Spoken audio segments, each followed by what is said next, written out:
It's Tuesday, October 26, 2021, and I'd like to call this meeting to order. It's the Superintendent's Workshop. It's 1 o'clock, and I will turn the meeting over to Dr. Moore. Thank you, Mr. Chair and board members. Good afternoon. We do have a relatively lengthy agenda, so I've asked staff as well as myself to be precise with our remarks so we can get to feedback or concerns from our board members. So the first item on the agenda, third time is a charm, is the Superintendent's Accountability System. So this is the overview of our outcomes of last particular year, specifically related to the accountability system, as we have referenced a number of times. This is a unique system where it is 100% aligned to our district's strategic plan. I think it's important to note as I make these remarks, I want to start with the work of staff, principals, assistant principals, teachers, the members of the organization. I'm going to highlight a great deal of success that has taken place over the course of the last year, and who should receive that acknowledgement and praise are the people who stand in front of our students and lead our schools and provide the backhand support for teachers. This district, as all other districts, had to manage a pandemic. That is not easy work. It is complex work. It was work that had never been done before. There was no blueprint to reference.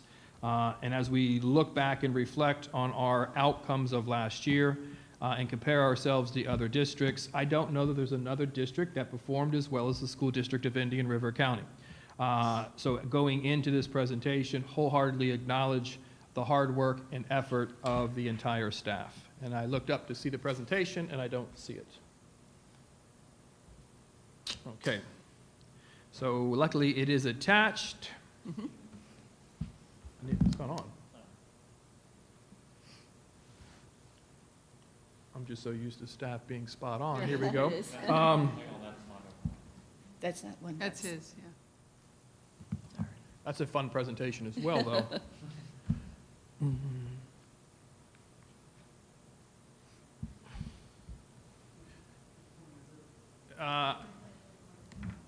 Hey. No, it's attached to the agenda.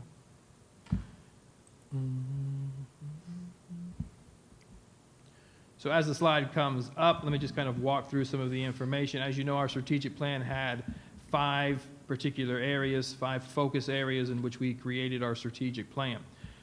Within those focus areas, we accomplished 100% of our annual targets or made progress towards, 100%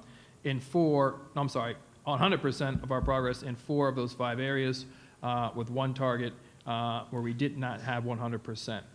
Overall, district maintained or improved 91% of its strategic targets for 2021. That means we made progress or obtained the target for that particular year associated with our school, our district's strategic plan. Also, when you look at our targets from 2025, based on our performance for last year, here it is. There it is. There we go.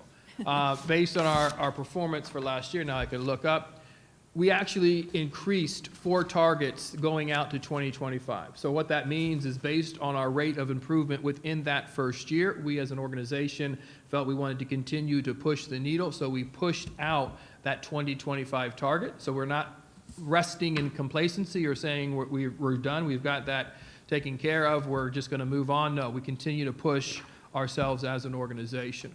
When you look at the overall outcome in the midst of a pandemic, the easiest way is to compare yourself as where you were before the pandemic and where you are after the pandemic. As board members know, the state releases assessment results in 9 different batches or areas. That would be 3rd grade ELA 4 through 10, math 3 through 8, algebra, geometry, 5th grade, 8th grade science, U.S. history, civics, and middle school acceleration. And when you look at this chart here, it clearly defines the areas in which the School District of Indian River County improved in comparison to the other districts. There are 9 areas. The only one we did not improve on is middle school acceleration. Why did we not improve on middle school acceleration? Because we maximized access. Every student who had the indication score being eligible to be in that denominator was placed in that particular course. That wasn't the practice before. Only the best of the best, the level 4s and the 5s, were placed in that course. We thought we're going to ensure that every student who has the ability has the opportunity. And that brought that score down because we increased access. But when you look at the school distribution of what would have been the grades, actually it went up, and those students proved to Indian River County that they can, in fact, succeed. So you look at surrounding counties, they improved in 2 or 3. We improved in state rankings at 8 of the 9, and we're very, very proud of that. When you dig into our first focus area, which was academic success, and this was one of the ones that is near and dear to my heart, we hit 100% or made progress in 100% of those particular targets. But when you drill a little bit deeper, you look at early learning programs, increased 22 state rankings, ELA achievement, grades 3 through 10, 5 state rankings, grade 3 alone, 11 state rankings, and math combined increased 4 state rankings. We contribute a lot of that success not only to those who stand in front of our classrooms and teach our children, but our desire to get students back in school. We started the end of the 10th day of school at 67% of our students. We knew the impact of that. We did not wait for the state in January to say you have to come back if you're not finding success. We started very, very early on, the end of the first 9 weeks. And that puts stress and strain on staff, because we had to rebuild our master schedules in our secondary schools 3 or 4 times. But that was the best move for students. We had students in varying learning aptitudes in one particular classroom, wider than we had ever done before. So we're very, very proud of what we've done in Focus Area 1. Focus Area 2, this is one where we hit 77% of our targets, and this is opportunities for us to improve. Key areas of outcomes in this particular area is out-of-school suspension. Number of events, 1,461 down to 126. Suspensions, we feel good about suspensions. Our focus moving into this particular year is looking at classroom removals, ensuring that every single student is treated exactly the same in their particular classrooms, and the appropriate interventions are taking place within the classrooms to keep them in the classrooms. The risk ratio moved from 18-19 to 2021 from 4 to 2.06. Keep in mind, 1 is the baseline there. And when you look at some of our economically disadvantaged performance, looking at the gap, we all understand the gap, 28% ranking, 28% state ranking improvement increase. Math, economically disadvantaged, also a 25% state ranking. And students with disability, an increase of 20 state rankings. So really drilling down into the particular data, high correlation to students that were in school seeing drastic improvements. Our biggest impact were ultimately students who were not in the traditional model. Communication engagement, once again, a 100% hit on targets in terms of improvement or accomplishment. And you see here some very strategic things. A number of opportunities for community members to engage went from 32 to 183. That was a lot of learning regarding how to access parents at home. And those numbers continue to grow now that we were a little bit more efficient in connecting to parents through technology, although we're looking forward to getting them back in our schools. Percent of parents accessing the Focus portal. That was key. Only 59% of our students in 1920 accessing the portal, up to 84%. Why is that important? Because each and every single day you can access your son or daughter's progress. We negotiated a contract, not in this presentation, that asks teachers to record grades daily. So you don't have to wait for how students are doing. Now you have access through the portal to continually monitor and have a deep understanding as to how your son or daughter is performing. And then number of parent workshops district offered from 31 to 55. As you know, this year we've enhanced that work drastically as well.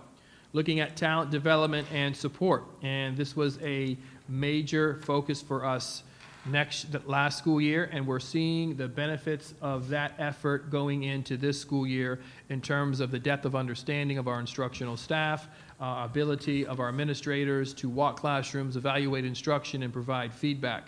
Representation of instructional African-American staff has improved from 9 to 11 over the course of the previous school year. The retention of effective and highly effective improved 3 percentage points. We hit that mark. And we continue to reduce percent of instructional staff that are out of field from 1920 down to 8%, and you're going to continue to see a downward trend in that number as we move into this particular area. And then fiscal organizational responsibility, once again, significant improvements. This district, I often say, was on the verge of financial bankruptcy and academic bankruptcy, and we've seen drastic turnarounds in both particular areas. Estimated increasing our fund balance, total end fund balance to 14%, which is absolutely outstanding, maintaining compliance with 100% of state delineated teacher-student ratios, increased supplemental grant funding from $2 million to $2.51, looking to continue to increase that, and 100% compliance with our material audits and financial audits, and we're looking forward to bringing the board some additional good news regarding the management of finances in our school as we continue to move forward. Areas for this school year that we're already deep at work at, continue to look at our ratios, ensuring that we are bringing in outstanding talent. Key area on Hispanic white ratios, we need to continue to work there and continue to look at our students with disabilities. Internal accounting also is an area which I just mentioned, very, very strategic focus in order to continue to improve that. When you look at the overall assessment provided by board members, and just to give a little bit of context to those who may be listening, I had the opportunity to provide weekly updates to our board members regarding where we are as an organization, how we're pivoting to the management of the reality of our school system as we move throughout the year. And those are always opportunities to receive feedback from our board. This is not an evaluation that takes place once a school year. I can say wholeheartedly and with full confidence, I have the opportunity to receive critical feedback from our board members on a weekly basis, and I truly do appreciate that particular feedback. I have said quite often, I want to model the process that builds capacity. Want to be a reflective practitioner, really looking at the systems that have been created within the school system under my leadership, listen and learn and react to create what is a world-class school system. And over the last 2 years, nothing that I anticipated. And the growth that I've experienced within myself based on the feedback from board members and listening to the faculty and staff has truly changed who I am, and I think it's changed in a good way. So I thank you for the feedback. An overall rating of 4.3 is something that I truly appreciate, but it's more of a representation of those who are in our classrooms and those who are leading our schools and standing behind our teachers and administrators, as I said. So we're looking forward to bringing very, very shortly the first quarterly update to the board as it relates to this particular school year. With that, I'll turn it back to the chair. Thank you very much. Well, I think, thank you. Thank you, thank your staff. I can't imagine when you joined Indian River County, it was early in 2020. Maybe you started a couple of weeks before then, but basically it was early then. And with a mandate, I guess you could say, certainly the prior board unanimously selected you to lead the district to reform. And I remember that you, one of your taglines was when you see the signs entering Indian River County that it's the literary capital of Florida. I can't imagine in being involved in other organizations that had to, all of a sudden navigate a pandemic with multiple constituency in our case, between parents and their children, faculty, staff. It was a monumental challenge. And while in many of these categories, particularly the academic side, I don't know how much absolute progress was made, and there's obviously plenty of room going forward. certainly as your statistics present, on a relative basis, we did about as well as anybody could hope any district could do compared to the rest of the state. So my congratulations to a job well done, and I think it's reflected in all of the comments from all of the school board members in all of the categories where you were ranking. So I want to thank you and thank your staff. And I'll turn it over to Mrs. Berenborg next. We'll go down the line. Thank you. First of all, I applaud your efforts through a pandemic. I mean, your first year as a superintendent, everything that you've been through. I applaud the fact that you're still hanging in there and you're working harder than ever. I also applaud the increase in access for students to be placed in higher level classes. Thank you. I'm okay with the fact that we had one area, our middle school kids, who we didn't shine in, because you're giving more access to kids that didn't get access before. So I appreciate that. This shows a direct reaction to needs during a pandemic. So as you shifted and constantly changed, and poor schools were going through all these schedule changes over and over again, and I remember one year that I had to go through 5 schedule changes in 1 year on my campus. And people don't realize how much that affects everybody on that campus. So we appreciate the fact that you had to do all those changes to be able to deal with what we were dealing with. On page 5, under suspensions, where it says out-of-school suspensions, and it specifically talks about African American removal risk ratio. Yes, that looks impressive.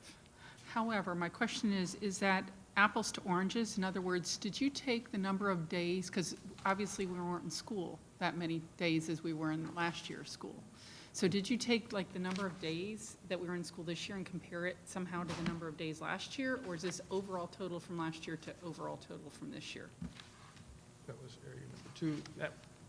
So when you're looking at classroom removals, we went back to 18-19, so that was a full school year, because you were correct. We left in March, so any comparison to that particular number would have been inappropriate. So we went back to the 18-19 where there was no closure. Okay, because the reason why I say that is, yeah, it looks really great this year, but now we're going to be in school for a full year, and, that may swing back. So you're going to have to compare that then to a couple years back, right? Through the chair, what we've done is we strategically set our benchmarks over the course of 5 years. So understandably, it was a low hit this year because of the number of students that were not in school, which we think is an advantage because it really allowed us the opportunity to build instructional capacity, to provide meaningful instructional environments in school.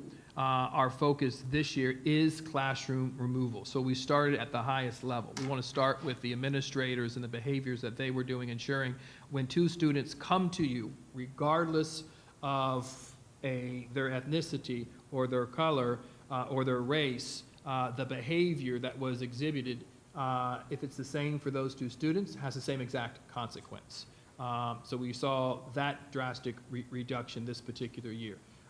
Drilling deeper and problem solving even efficiently is we don't even want anyone to be removed from class. There's always going to be time when that is the appropriate response, but ensuring that we have planned lessons that are engaging, differentiated to meet the needs of the kids, the appropriate PBS programming being in place, keeps kids in school. And that's our sweet spot. When we have kids in class that are engaged and connected, all other discipline will go down. So we are really focusing in on classroom removals. You're exactly right. Kids that are engaged don't have time or don't want to get in trouble. So Exactly. you're exactly right. Page 6, what new types of parent workshops were offered that made that increase so much? So as we moved, there were we did parent workshops in real time. So a lot through Title I office, making sure that we're connecting to the new focus program, how to access your students' grades, with your virtual transitional, how to access that. So just continuing to say, where are we in the school year, or where are we going to be in 2 months? And then how do we align development for parents to help support them, navigating the college experience, those kinds of access opportunities. We're expanding that work drastically this year, so although we're proud of that particular number, we're just scratching the surface. And it's funny because right over your shoulder, I'm looking at staff. Miss Mallets is shaking her head, yes, yes, yes, yes, Yeah. yes. Well, So it's nice to see that the staff agrees with you. she played a significant role in the attainment of that number. And then last thing I have is fiscal kudos. You know, the new board members don't realize this, but we were in trouble with finances. When I got on the board, it was really, there was a lot of stuff that was uncovered that was really scary. And we got to the point where our rating dropped. And that's scary. That is very scary for taxpayers, very scary for school district. And you were able to turn that around very, very quickly. So how many years until he drops? We're working on that right Okay, now. all right. Through the chair. And I will say that, thank you to Mr. Fagan and his team for all they have done to really work hard. And it's a pleasant experience to walk through those offices now. Absolutely. It is. And that is reflected in all 5 board members giving you a 5 in that area. So kudos. Thank you. Thank you. Dr. Jones. Thank you, Dr. Moore, for all of your work. You came in at a tough time, and I know you put a lot of effort in there. Thank you to our teachers, our district staff, administrators, tough year. Talking to teachers and principals throughout this year, they said the key to success was flexibility in this time because, again, there wasn't any kind of template for COVID and where we were going. So I think everyone really did hang in there, and they did a good job. We get graduation rates in December, correct? Typically in December, sometimes in January. Okay. I'd imagine this year we'll give them in December. Okay. And we're going to have a celebration when we I get know, them. I thought so. I have been able to be part of or just listening to impact reviews, and I think that's really, really a key for our academic achievement. You know, district staff being in schools, talking with the principals, talking with the coaches, talking with the teachers, and I see where we will have some really significant growth. It's key when our district staff can get out to schools as much as possible. When you go out to staff, Dr. Moore, sorry. Where was she going? An old superintendent, I did that this morning. When you go out to staff and you're listening to them, what are their top 2 or 3 concerns when you talk to faculty? Through the chair, depends on the week. Right now, the real concern is our lowest 25%, the systems that we have in place. So I think when you talk about impact reviews and then Datacom, we had a tough opening of schools this particular year. You had the pandemic, you had kids going out, you had parents who were fearful based on where we were with the Delta variant. So it was a hard start. You throw on top of that the new curriculum, you throw on top of that a new contract that requires planning to be done a different way. But I will tell you, we are in a better place now because of the investment in our teachers and our principals all through last particular year. So number one concern is getting the interventions in place. We need to continue to improve student attendance. That is concern. The appropriate resources for our L25. I think our principals are data leaders now. I would challenge you to talk to any of them about where their lowest 25% is, where are your bubble kids, where are your regress kids, and they'll have a response for you. Now, connecting, knowing who they are, and providing the appropriate resource to them is kind of where we are providing a great deal of support. I think we're all going to have a great celebration at the end of this particular school year as we're working through that. That would probably be, you know, where teachers or principals here are hearing now. And just my last comment, I know we're working hard to achieve unitary status someday, and our DSEC plan is very, very important in the academic achievement gap. I know we're going to continue to look at that so that we erase that gap someday. So any comments you want to make about that and where we're going with that? You know, as the board knows, it is a definite priority of mine. I think we have created the systems upon my arrival where we approved an African American Achievement Plan. We created African American student councils at our secondary schools. We required monthly updates from our principals regarding what they were doing in particular schools. We took the onus off of you know, basically one person or one office and said this is everyone's responsibility. And that, you know, in that time, that would have been the struggle. Why do I have to do this? Because it's the right thing to do. and really creating those systems and then continuing to refine them. So we looked at the initially approved African American Achievement Plan and say, how do we ensure that it is fully aligned to our district strategic plan, and we're not following the beat of two different drummers? How do we align that particular plan? The intentionality of the work that's been done over the course of the last 18 months, I'm very, very proud of. Are we anywhere close from being where collectively we all want to be? The answer to that question is no. There is still work to be done, but it is a clearly defined priority in this organization, and we continue to respond as we learn. And again, thank you, and thank you to Mr. Fagan for our way we're looking in finance. Thank you.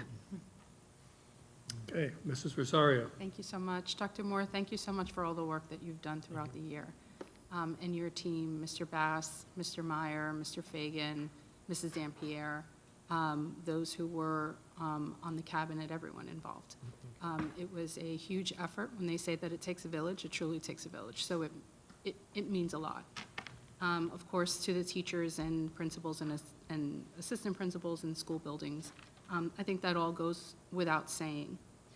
We are definitely making progress. I think that if anyone followed us or has been following us truly from the beginning, the onset of when you joined this district, when you were hired, they would know, they would see a clear difference. We all see the clear difference.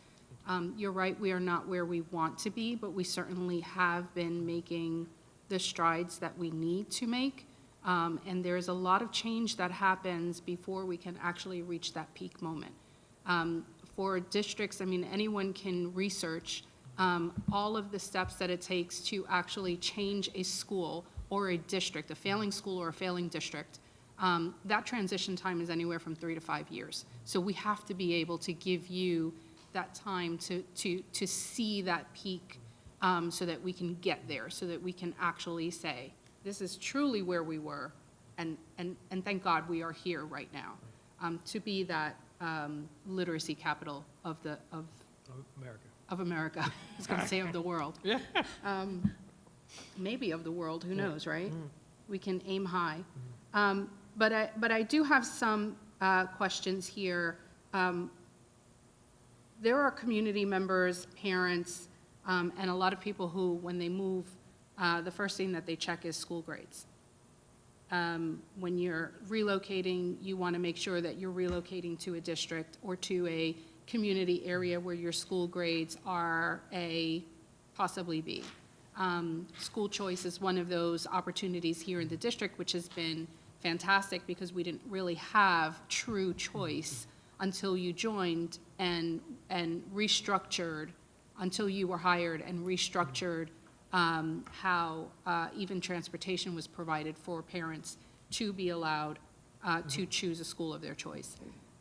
So even those are opportunities to allow, for parents when they're moving to Indian River County, they don't have to be they don't have to rely strictly on school grades.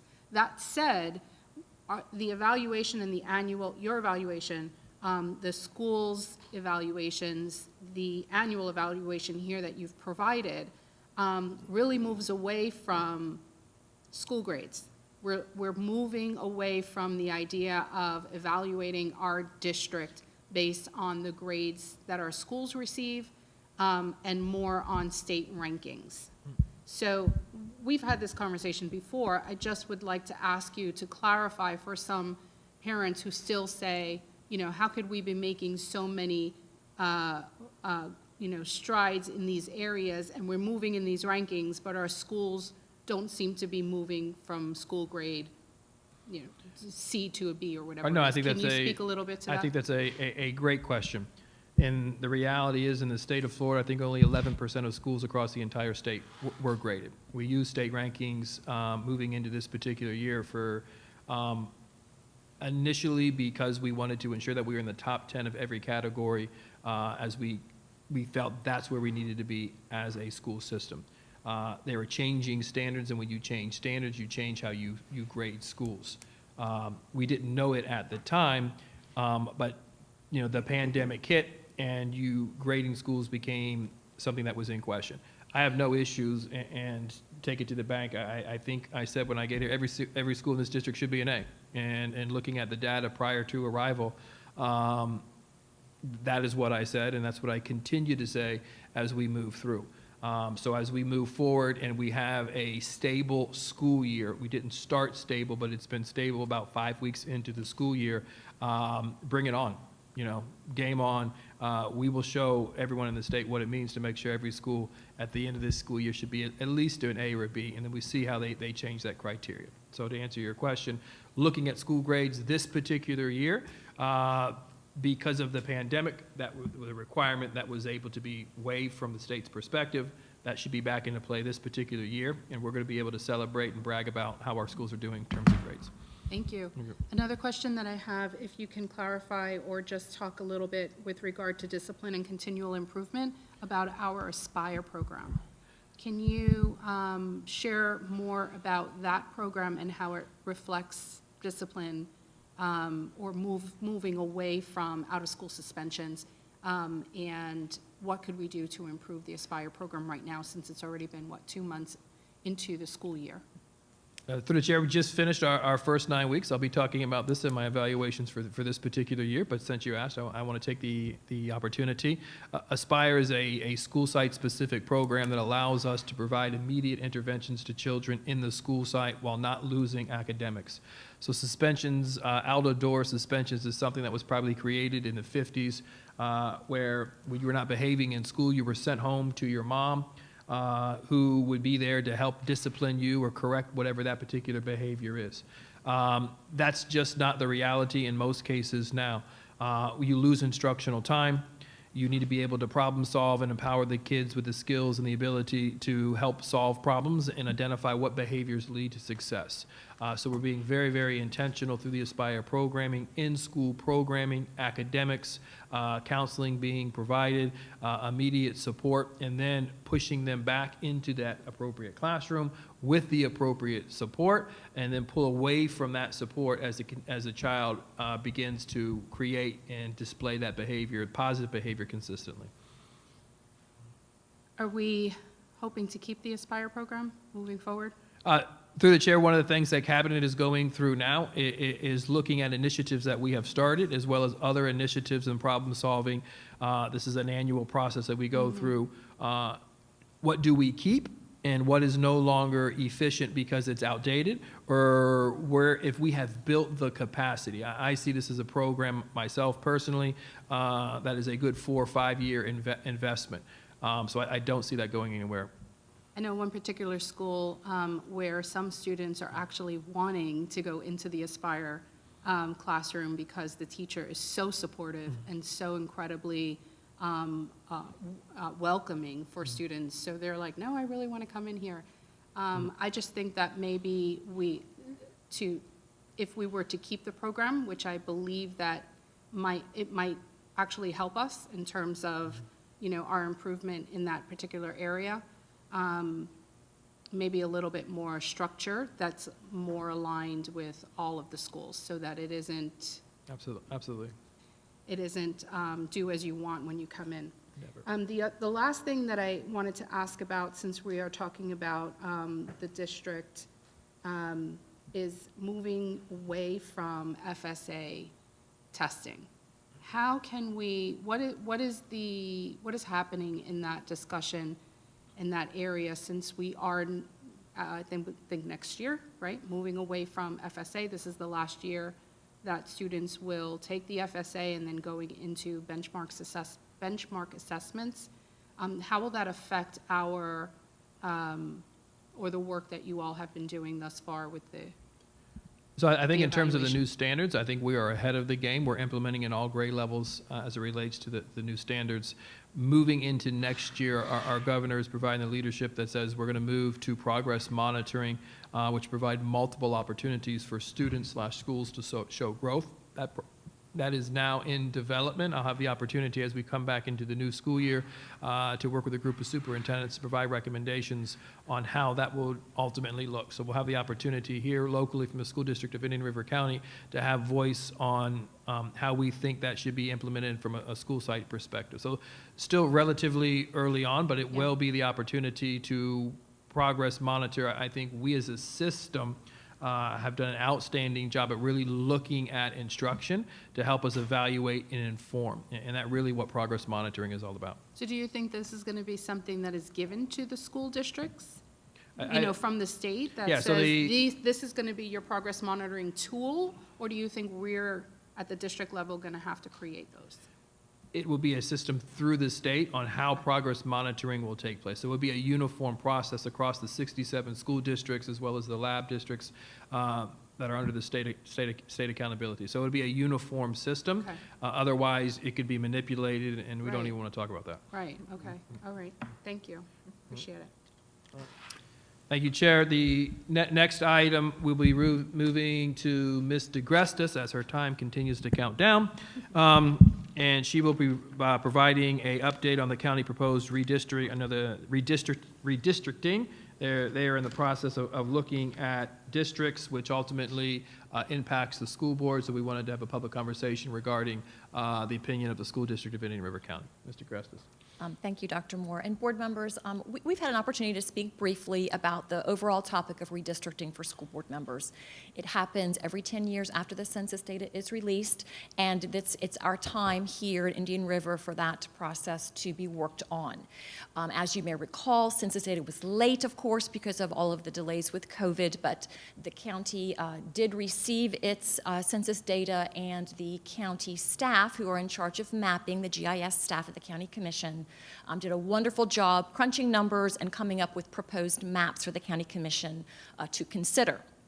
Historically, as you may know, the school board has adopted the same districting maps, or voting maps, if you will, as the county commission. And so county staff were kind enough to also include in their analysis the residence areas for current seated school board members, because we want to be sure that any changes in maps do not unseat any particular person from their district where they are currently living.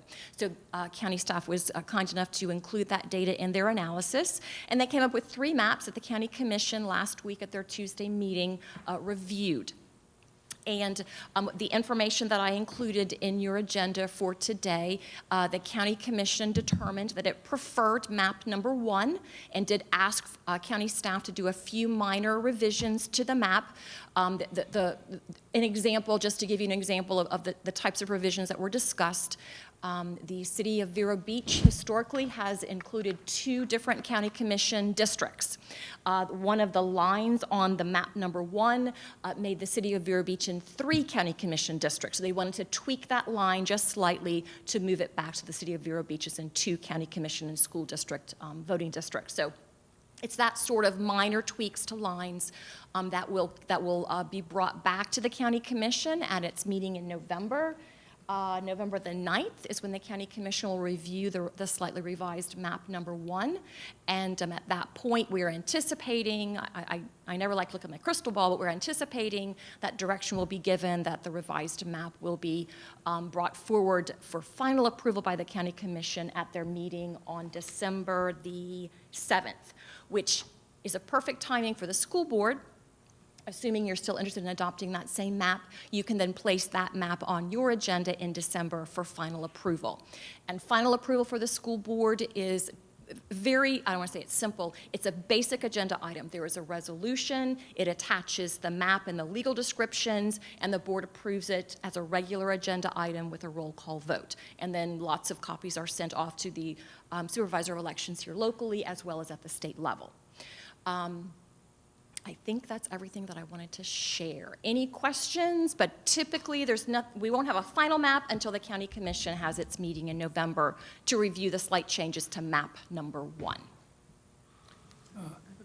Yes. Have we told the county that we're going to officially, I don't remember voting on this, that we are going to go with whatever they come up with? Or, I mean, who votes first and who, because I have gotten some feedback from the attorney that's saying that we're waiting on the school board to tell us what they're going to do. Well, there really wasn't any official action to be taken. You can certainly take some make a preliminary statement if you would like to, but we're waiting for a map for you to confirm that, yes, you're interested in adopting the same map as the County Commission. Okay. So that can, if you wish, you can do something in November. You can do it in December when you adopt your resolution, but I can share with you that I have talked with the county attorney, and that the movement forward was to adopt the same map, since we were not retaining our own consultant to do our own mapping work, but we needed to wait and see the map that was being approved by the county commission. Yeah, why spend the money to do the same thing? Okay, thank you. Ms. Rosario? Yeah, we had this conversation already. I don't know if we had it individually or as a group, but I recall We didn't we all vote, though. did. We did, right? Individually, yes. Individually. Yes, Mrs. Rosario, you and I had that conversation. Okay. Yes. Many conversations. Where yeah, at least I recall, I said, yeah, of course, we should definitely adopt what they adopt, so that we are within the same district as the county commissioner, as the county commissioners. Yes, But- yes, and it's voter confusion and resources for consultants and time of the board, to do your own map. It seems to be a waste when the county commissioner is already doing it. Yes, ma'am. But for some reason, I thought that we already notified them, or we were going to notify, maybe you were going to notify them and let them know that we weren't interested in recreating our own district, that we were going to follow along with whatever they decided, and thus they took into consideration our address for that. Right, I am uncomfortable providing a position of the school board without the school board actually articulating that at a public meeting. Okay. So I would not presume to speak for the school board, but I did share with the county attorney that there was really no interest in us getting our own consultant and doing work on our own, and that. Okay. Well, then, I guess let this be the- my formal, vote or approval. No or vote. whatever it is, to say, yes, let's contact them and let's let them know that we're okay. I mean, of course, if whatever you all decide, well, let's let them know that we're okay with whatever they've decided, and we will vote on whichever one their preference is for December. Should this not, this should be, if we're going to do this, we ought to do it at November. Or tonight. You could do it tonight. If we're in agreement, we should have a motion or an action item, There's right? no action. She had I think the caveat is they're still haven't gotten December a 2nd. firm Yeah. map. But if we Their agree preference- to whatever they decide we endorse, my word's not maybe proper for, or is that inappropriate? Well, I would just couch it in terms of assuming it meets all the criteria for an appropriate redistricting map, assuming it meets the population, equal as practicable standard, assuming it meets all the criteria that was previously adopted by the county commission, that their staff followed.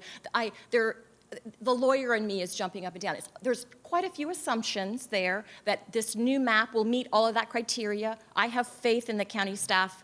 They did a wonderful job doing this work, so I have complete faith that they will do a wonderful job doing these small revisions. But I would like for you to see the map before you take a formal position about adopting it. So the next county commission meeting timeline is before our next school board meeting, correct? Yes, sir. November the 9th is when the county commission will be reviewing the revised map number 1. So assuming some decision is made on that day to move a particular map forward for final adoption, that can absolutely be brought to the board at your November the 16th meeting for you to be aware of that same information.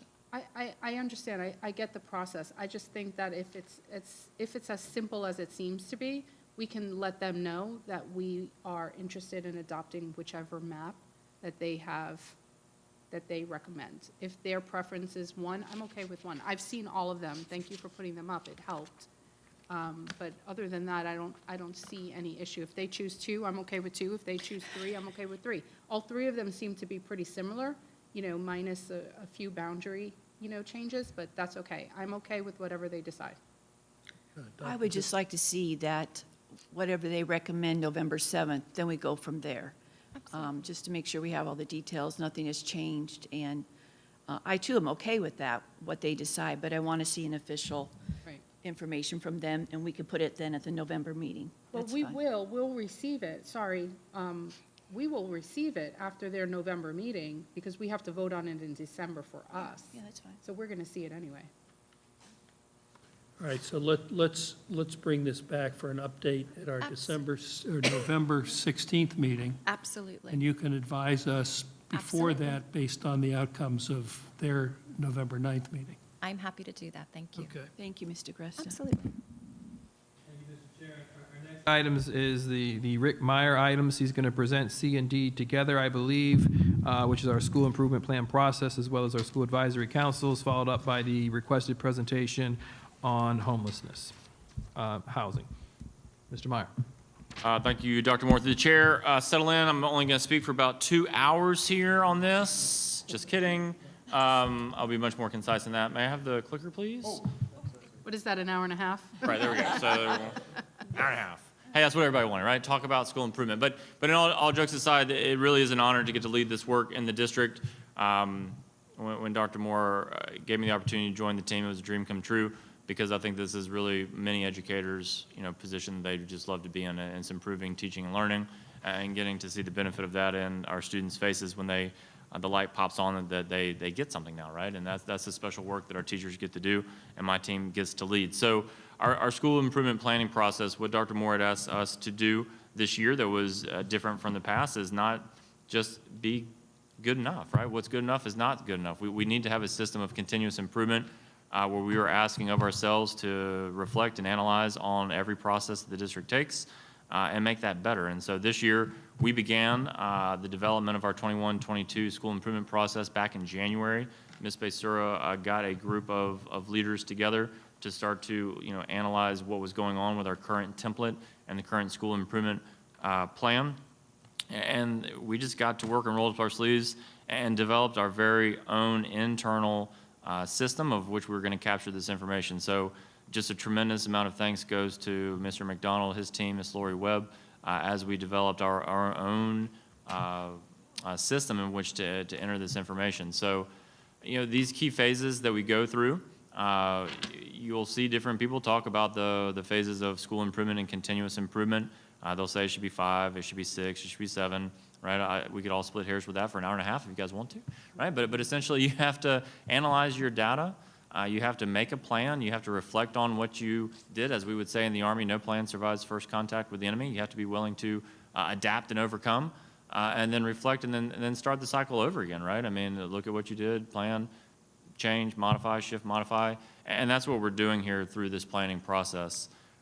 We began back, like I said, earlier on than this timeline really speaks to, with the development of this internal template, but some of the reflection began right at the end of school in June with a process we called Pre-Ignite. The district began the Reignite idea 2 summers ago, right in the midst of COVID.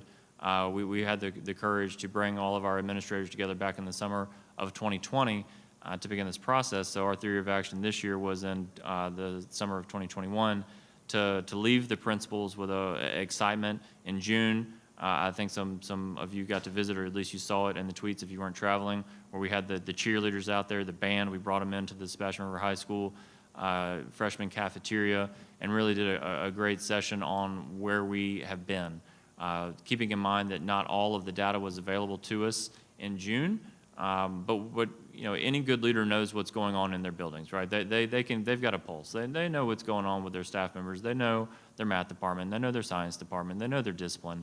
They had a good idea of how the year went and whether or not they were probably going to see the success in their results, which, as Dr. Moore shared earlier, we certainly did. We brought them back in January for that Pre-Ignite, or excuse me, July. But as stated, the results still weren't back yet then either. We didn't get those results until July 30th. But nevertheless, as the great leaders that they are, high energy, a few days of great learning, great digging into problem solving and developing these action steps, they left with a pretty good idea of what they wanted to do in their schools, right? And so we laid out this planning phase where they were going to analyze, reflect, identify, begin the initial implementation of some of these steps. As Dr. Moore mentioned also, a lot of this goes into our parental engagement. The other item that I'll briefly touch on here in conjunction with this is that item D. That's the school advisory councils. As you each know, the school advisory councils must be approved by the board to ensure that they are demographically appropriate. And that was work that C&I has led for a number of years, but with the district's reorganization this year, we started to see some input and support from Mr. Seymour's team. Dr. Cowie has certainly been involved in these school advisory councils, and I think that next year she would be the one, or he would be the one that would be bringing this item, because they began to work more closely with these parents and with these teams at each school site. But certainly one of the major actions that the School Advisory Council takes at the onset of the year is to also be apprised of the school improvement process for the principal to share their goals with the School Advisory Council, have that approved. You can see there in September, we went through a peer review process, and those were good times, right? That was in the midst of the Delta spike, and everyone was trying to make sure we could continue just teaching and learning, but the principals were hard at work, not just looking at their own schools, but providing support to their buddies and making sure that the plans were as good as they possibly could be. And then we jumped into impact reviews. And the impact reviews, you know, I think that I talked to some of my friends across the state, and they're like, "You're doing what?" It's like, yeah, we're teaching and learning in Indian River County. We're doing it. We aren't just going to sit idly by and make excuses about coronavirus. We're not going to sit idly by and say we're just going to try to limp through this year. We're going to improve instruction. And so right there in September, we began those systems of impact reviews to thoroughly observe what's going on in the classrooms and provide the principals feedback on what their initial plan was going to be. Go through Datacom there at the end of September, and then we'll move into a second phase right now that we're calling full implementation phase, but just to be transparent, with our own nature of continuous improvement, we may change that name, right, if something fits better. We want to grow, we want to learn, but we know that there has to be a second phase there, right? There has to be a time where you're reflecting on what you saw in the first quarter, that you're making an appropriate modification to what's going on, and getting the most return on your investment. So, you know, what are we modifying? I think that's what questions maybe some of you are having. You know, within this current school improvement plan template, we've actually school to develop 2 academic focus areas, 1 climate and culture, and 1 school theme. And while I would say that these, do align to the strategic plan, we have gotten some feedback where we could be more intentional on their alignment to the strategic plan. So as it was, you know, thought out in a way that was, you know, aligned to that, I think that you'll see subsequent enhancements to our process to more clearly articulate the alignment between the district strategic plan and these focus areas. But what I would tell you is that the principals get it. They understand the purpose. They understand why academics has such heavy emphasis, why the need for climate and culture, why the need for school choice. Clearly within the plans themselves, they had to be, you know, made with the input of the community, which is, you know, one of our other strategic plan areas. So we've grown, we've improved climate. Never will say that I don't have room to continue to improve. So any comments that board members may want to share with me to drive improvement, we're happy to receive those. I would keep in mind also that these plans are not, you know, coming to the business meeting tonight. We have some time to reflect and make enhancements before November, I believe it's the 16th, when they'll come from improvement. But for each of these focus areas, the data systems that we use to analyze, you were looking at different sets of data, right? So when you're talking about academics, when you're talking about math, when you're talking about science, I think it's clear, right? You're looking at FSA, you may be looking at some of our internal unit assessments to drive your improvements. But if it's a culture and climate goal, maybe you're looking at the discipline. If it's a community engagement goal that you want more parental involvement, maybe you're looking at the number of attendees at your parent night. So, you know, you have to look at the data. You have to have a rationale for the selection of the data for that particular step in action. And we want our teachers, our principals and our teams to get used to using high yield strategies. You also see those sometimes be referred to as evidence-based strategies. It's not that, well, my friend told me that this works, right? It needs to be steeped in something that researchers have evaluated with a study and it's known to be effective, right? So we call it high yield strategy. It's also known as evidence-based, but that's a necessary component of this to make sure that we aren't spinning our wheels and not getting that return on investment that I spoke to. And then you'll see a series of implementation steps, the point of contact, and of course, you know, you have to have evidence, right? You have to have a system of monitoring, and you have to have expected evidence to make sure the action step in the plan that you developed is working. So for each of these action steps, you'll see that within the plans. You'll see those develop. You'll see throughout the course of the year. I think that, we're asking for the approval in November, but I'm begging Dr. Moore to be able to come back and give an update in the spring about what the Phase 2 looks like, what the Phase 3 looks like. So I can talk for an hour and a half, right? About all the great things that are going on with the schools and the work they're doing. And I think that, once our principals get into this routine, they're selling into great structures right now, that they would be excited to share some of their work they're doing, because there's really some just absolutely spectacular work that's going on in the schools right now that is aligned with the strategic plan, and it is, as we've said many times in this meeting already, the key driver of our success is what's going on in those classrooms. So just the rest of the planning timeline, again, after the first semester, we'll move into a third phase where we will potentially modify the plans again, but potentially not, right? We may find that, we're on track. Maybe the initial plan was the right plan. Maybe it is. Just give it the time to see it through. We did a good, we evaluated our data, we reflected on the barriers, things are going the way that they should be.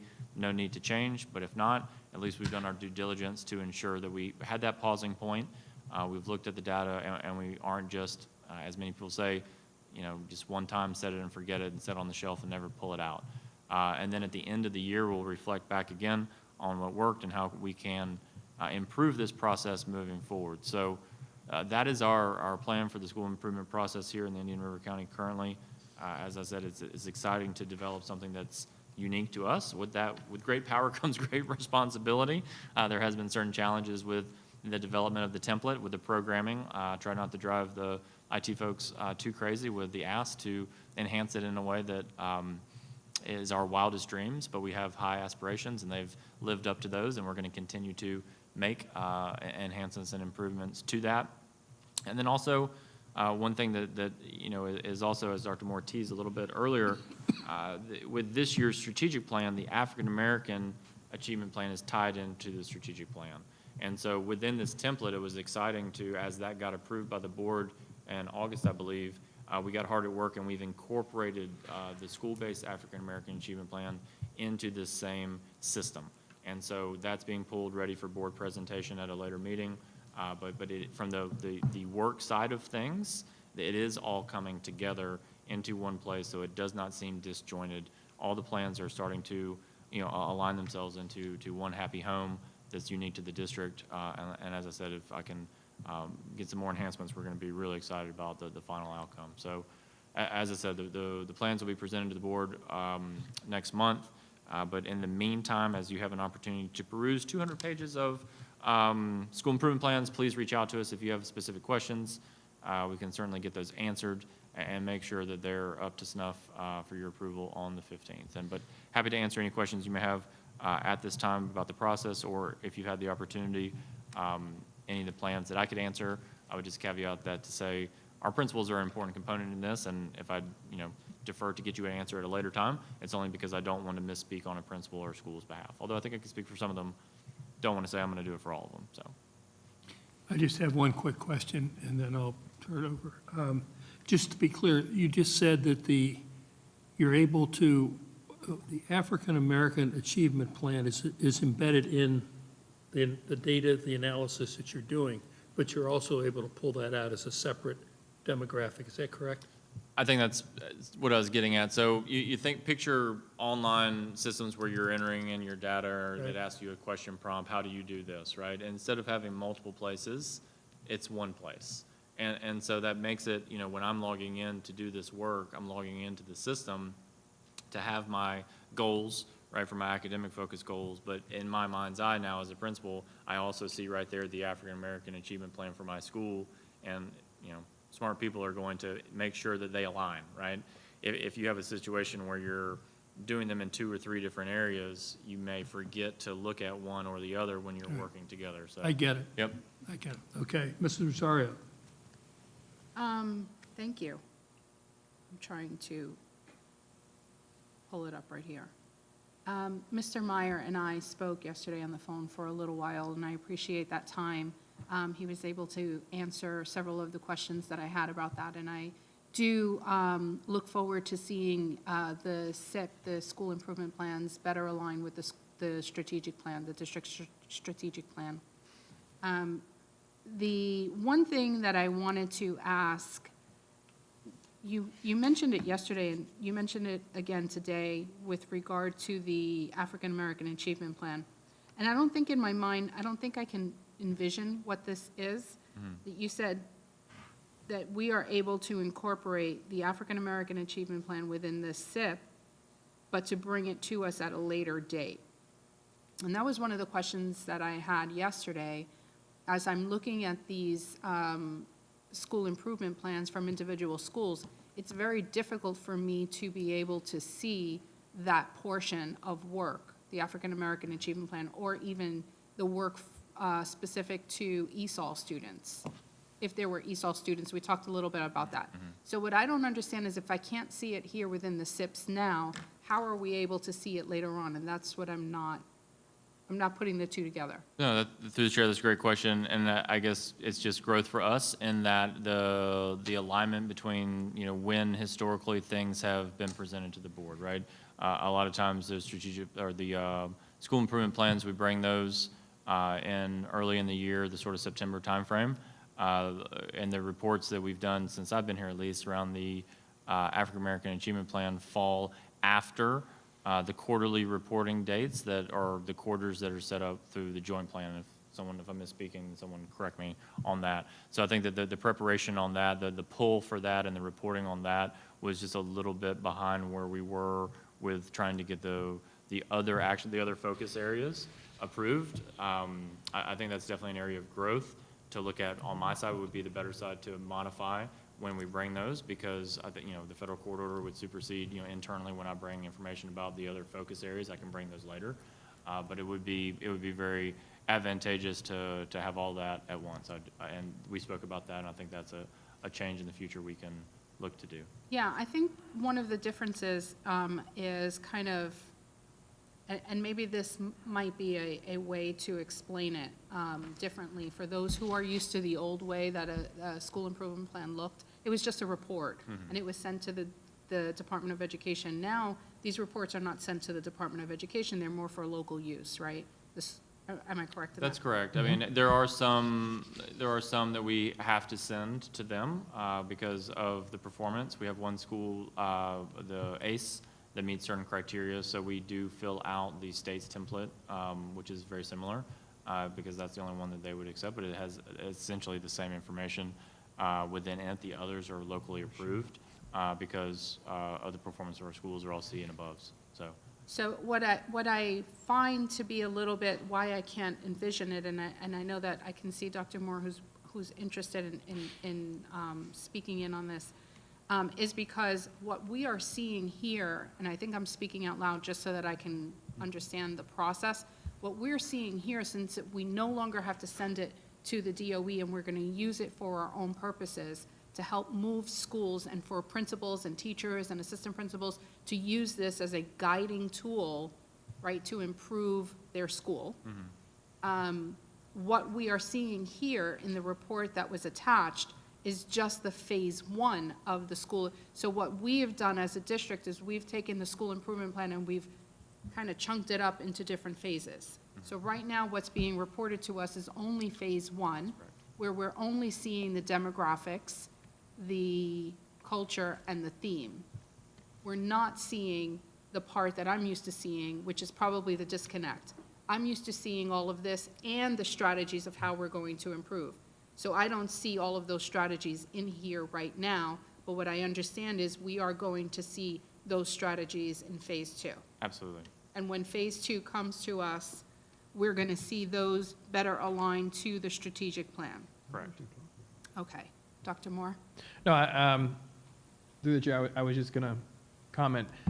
That's the absolute intentionality of the plan. So what a school board member would approve, whether it's here in the other, the 66 districts, you approve a plan written over the course of the entire school year.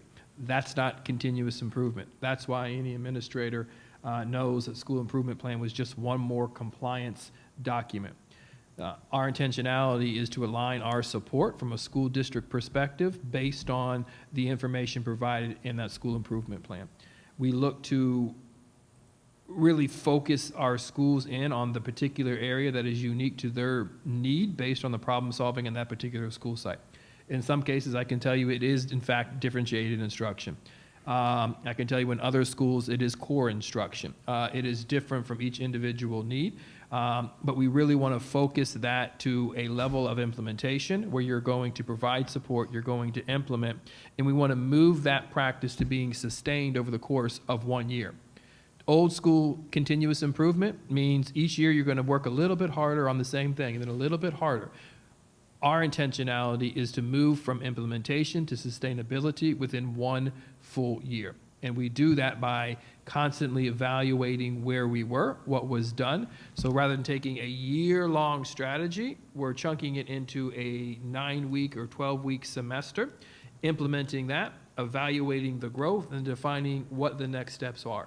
We want to move differentiated instruction to a sustainable level of implementation, so we dig into the next particular level.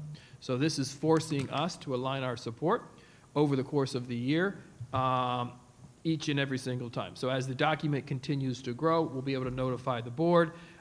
Feel free to go back and look at the next version of the school improvement plan for phase 2, phase 3, or phase 4. So it will in fact be continuous growth and continuous updates to the board. So this won't be the last time you hear about school improvement plans like the other 66 districts. Right. So the school improvement plan now, what I'm wondering is why we couldn't do phase 1, and as you're talking, I'm thinking of this, why we couldn't do phase 1 and phase 2 together? Because by the time it comes to us, phase 2 is already going to be, we're going to be in mid-year. They would have already begun that implementation. So we're going to receive phase 2 post the implementation And then rather you'll- than pre. Right, and then you'll receive phase 3 and then ultimately the final outcome, which would be the reflection process in phase 4. So it's, chicken or the egg, I guess, depending on when the board, it actually comes to the board. I think the intent is to ensure that the process is living and breathing, and you have access to it. These will not be housed at the school sites, they'd be housed online. So, as you referenced before, a community member who's moving into the county can peruse the school improvement plan and say, not only what is the school grade, but what are they currently working on? What are the areas for improvement at this particular school? We want to be very, very public with our practice, and to be public with the state's continuous improvement model, their SIMS plan that is generic to 67 counties, isn't driving or improving instruction. Where this model allows us to not just have a plan is nothing, it's worth the paper that it's printed on, to be honest with you.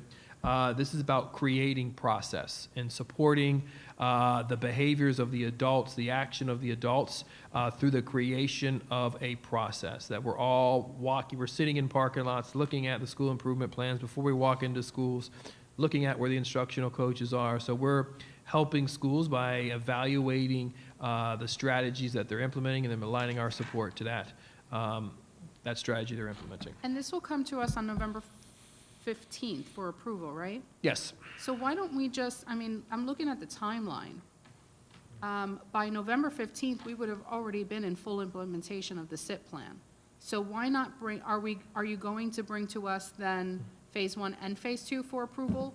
It doesn't seem effective for us to only approve just the demographics. We have that already. Anybody can pull that up. It's already online, what the school is, what the goal is, the culture and the theme.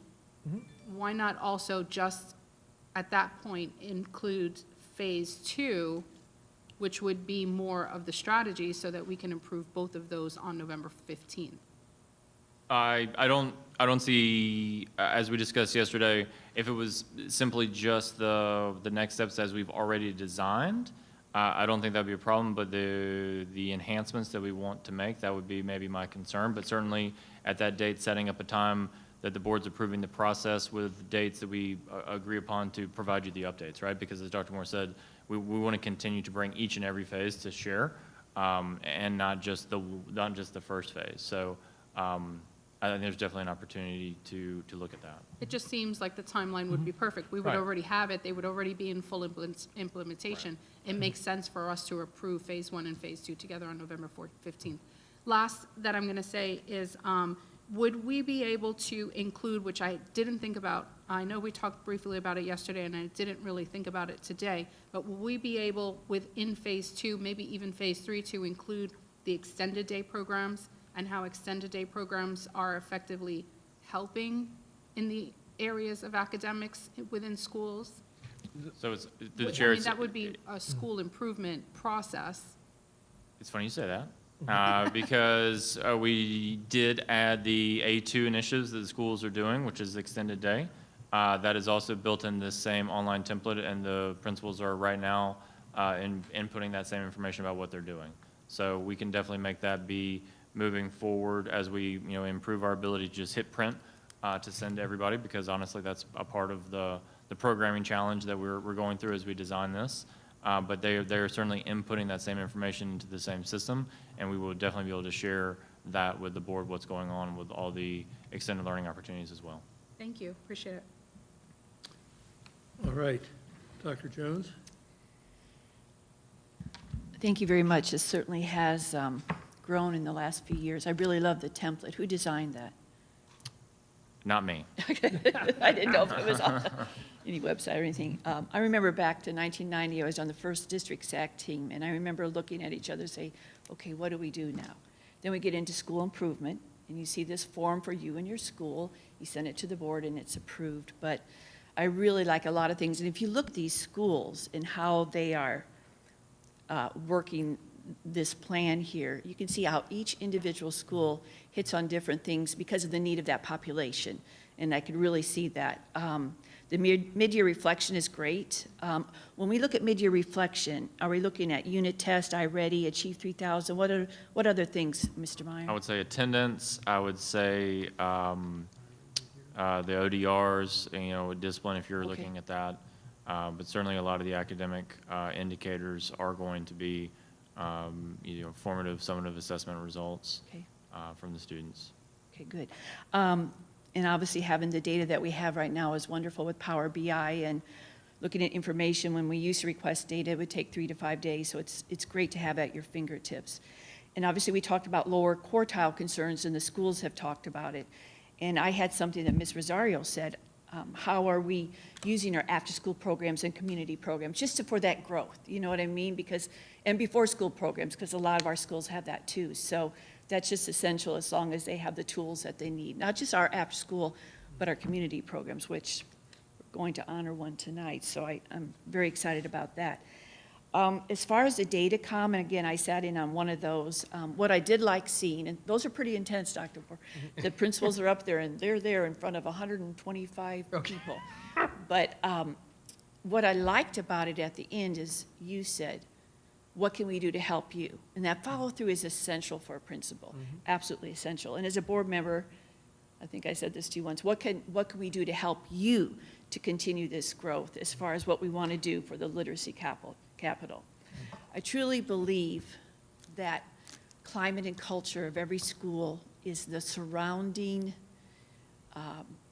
circle, if you will, of how a school can perform, because if a student feels safe in the classroom and at the school, then that instructional engagement is better, the learning is better, the differentiated instruction is better, that safe learning environment is cool. So I'm glad we have that on here as far as climate and culture.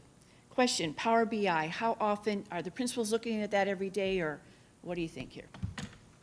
So through the chair, it is updated daily. So depending on which dashboard you're looking at, Yep. we just pushed out a L25 dashboard, or what we call here a bottom 25 dashboard. That dashboard looks at their usage for the instructional technology they may be using. It problem solves, takes it a little bit step deeper, looks at their attendance, looks at their behavior. So rather, that's all 4 different locations where that used to be. But you're looking at it on a daily basis because we continue unit assessments. We do unit assessments around the clock, depending on what grade level you're on. So each week a department is meeting, you're looking at it on a weekly basis. It's live. Good, good, okay. No, just, I'm really looking forward to the next information on this, and I really think that template is powerful. Okay, Mrs. Berenborg.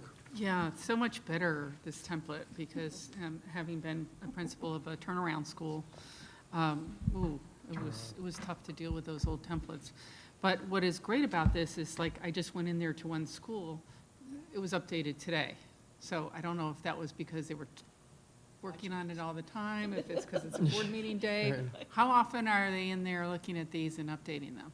So through the chair, it depends on the phase that they're in, but we really are encouraging that to be the depository of what you're doing. So as the strategy moves, when we get close, well, as the strategy moves, they would go in and update that strategy. When we will freeze it when we bring it to the board for approval. So Okay, like the week before, what we would do is lock out the schools because I want you to approve what would be the reality on the day in which you approve it. And then ultimately, the very next day, we would open it back up. So you'll have the security of what you're approving is in fact the current reality of the schools.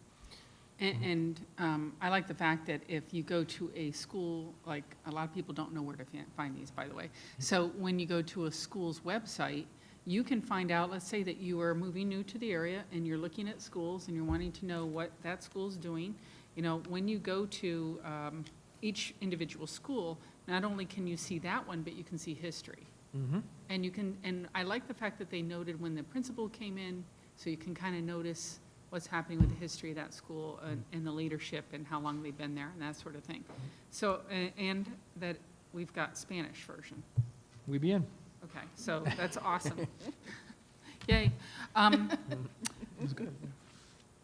Talking about reflections, and you made the comment, Mr. Meyer, the evidence.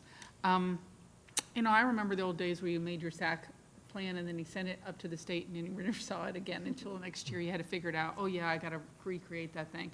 But the living, breathing document and align to the district SAC plan and align, or school improvement plan, and align to the African American Achievement Plan, absolutely has to happen, and the strategic plan, because we got all these plans going on and people go crazy as to what's happening. So I think it's great that we're aligning them. The question is the evidence. So as we see these and we say, okay, we're approving them and everything, at what point will the board get kind of a quick and easy update so that we don't wait until we're worried about when school grades come out, whether or not we're going to be top 5, 10 in the state? You know, at what point, when you're shifting, your job is to look at that data all the time, I know it is, and to go through and shift and change it, and what can we do to improve? When will we get updates as to what you're doing to help that happen? So through the chair, as we did last year, quarterly updates, they'll be a little bit more intentional this year because there's a higher level of consistency regarding student attendance and the models that they're in. So we'll be able to provide updates to the board regarding where schools are, what schools are priorities, and the shifts and modifications that we make. We look at data on a weekly basis. We go through a problem-solving process, whether it's attendance, whether it's academic performance or unit assessments, and then we deploy information or support to schools based on that. We look and push out information to schools on a weekly basis regarding the support that's being provided to schools based on school site visits, based on their school improvement plan, as well as any other key information that they need to be handling on a weekly basis. So that information will be coming to the board shortly.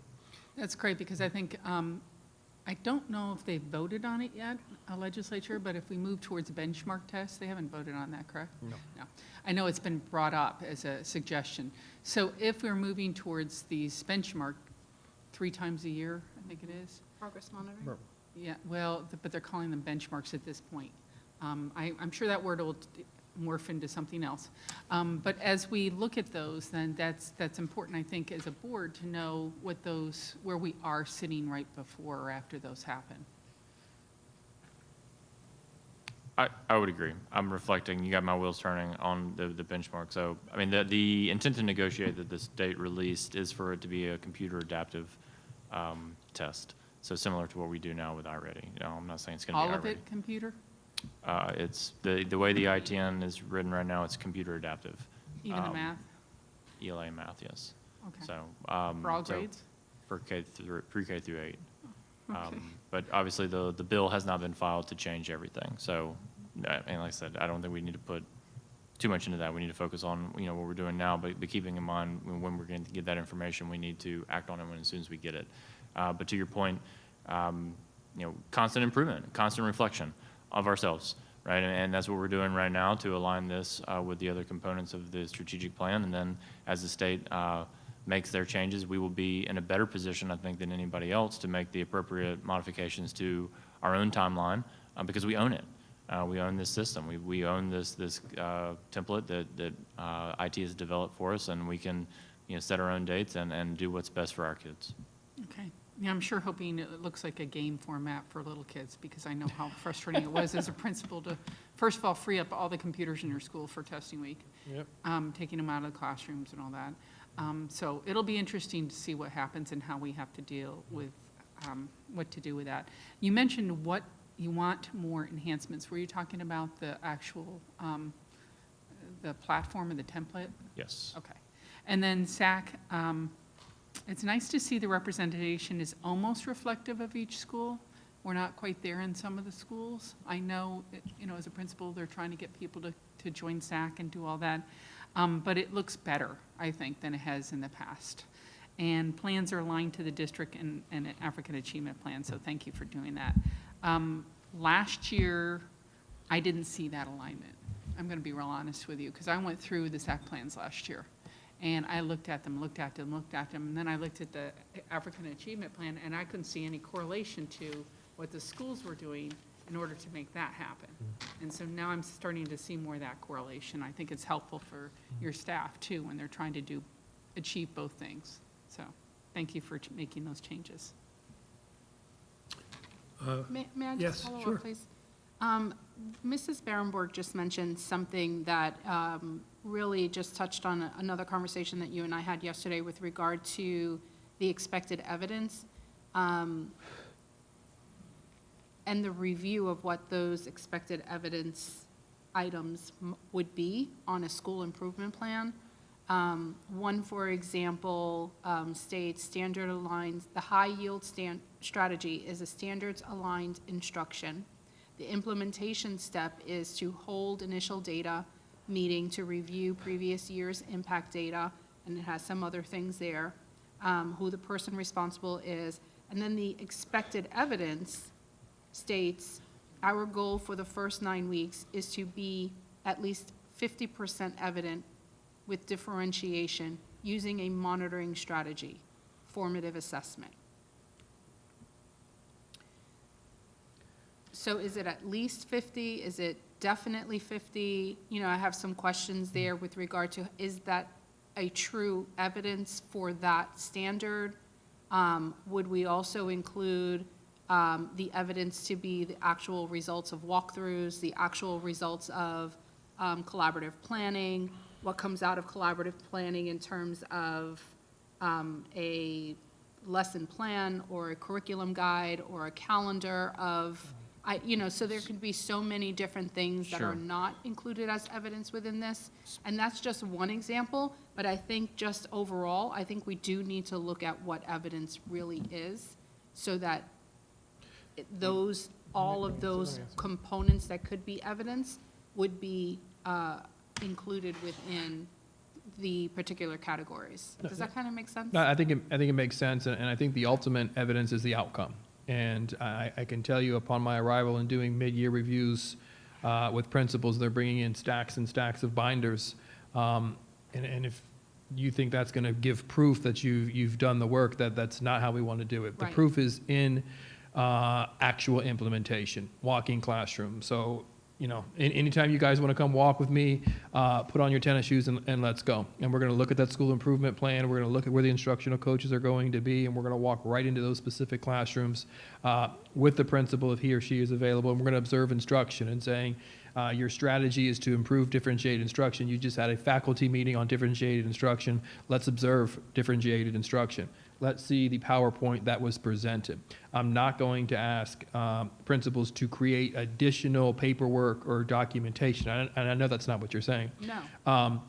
To validate that you've done the work. Their evaluations are strictly based on outcomes aligned to their school improvement plan. So as we go through that process, you want to see X improvement. So it really is being in schools and creating evidence that supports the work that they're currently doing. And I think that is what we look for in schools. Lesson plans, as you mentioned, is a great example. We are significantly invested in common planning. And we're seeing better lessons being created. And what the anchor of a great lesson is the lesson plan. So looking at the lesson plan gives us a good indication, okay, we're seeing better, why are we seeing it? We're seeing better planned lessons. We're seeing higher levels of alignment. So, you know, we walk a fine line of saying, let's be strategic in what the evidence is, not to create additional work for administrators or for teachers, but ultimately to ensure that we're looking for the work that's 100% aligned to their specific strategies that they're implementing. And through the chair, I would just add, if any other members have questions, you know, between now and November about what's in there, please reach out and we can clarify.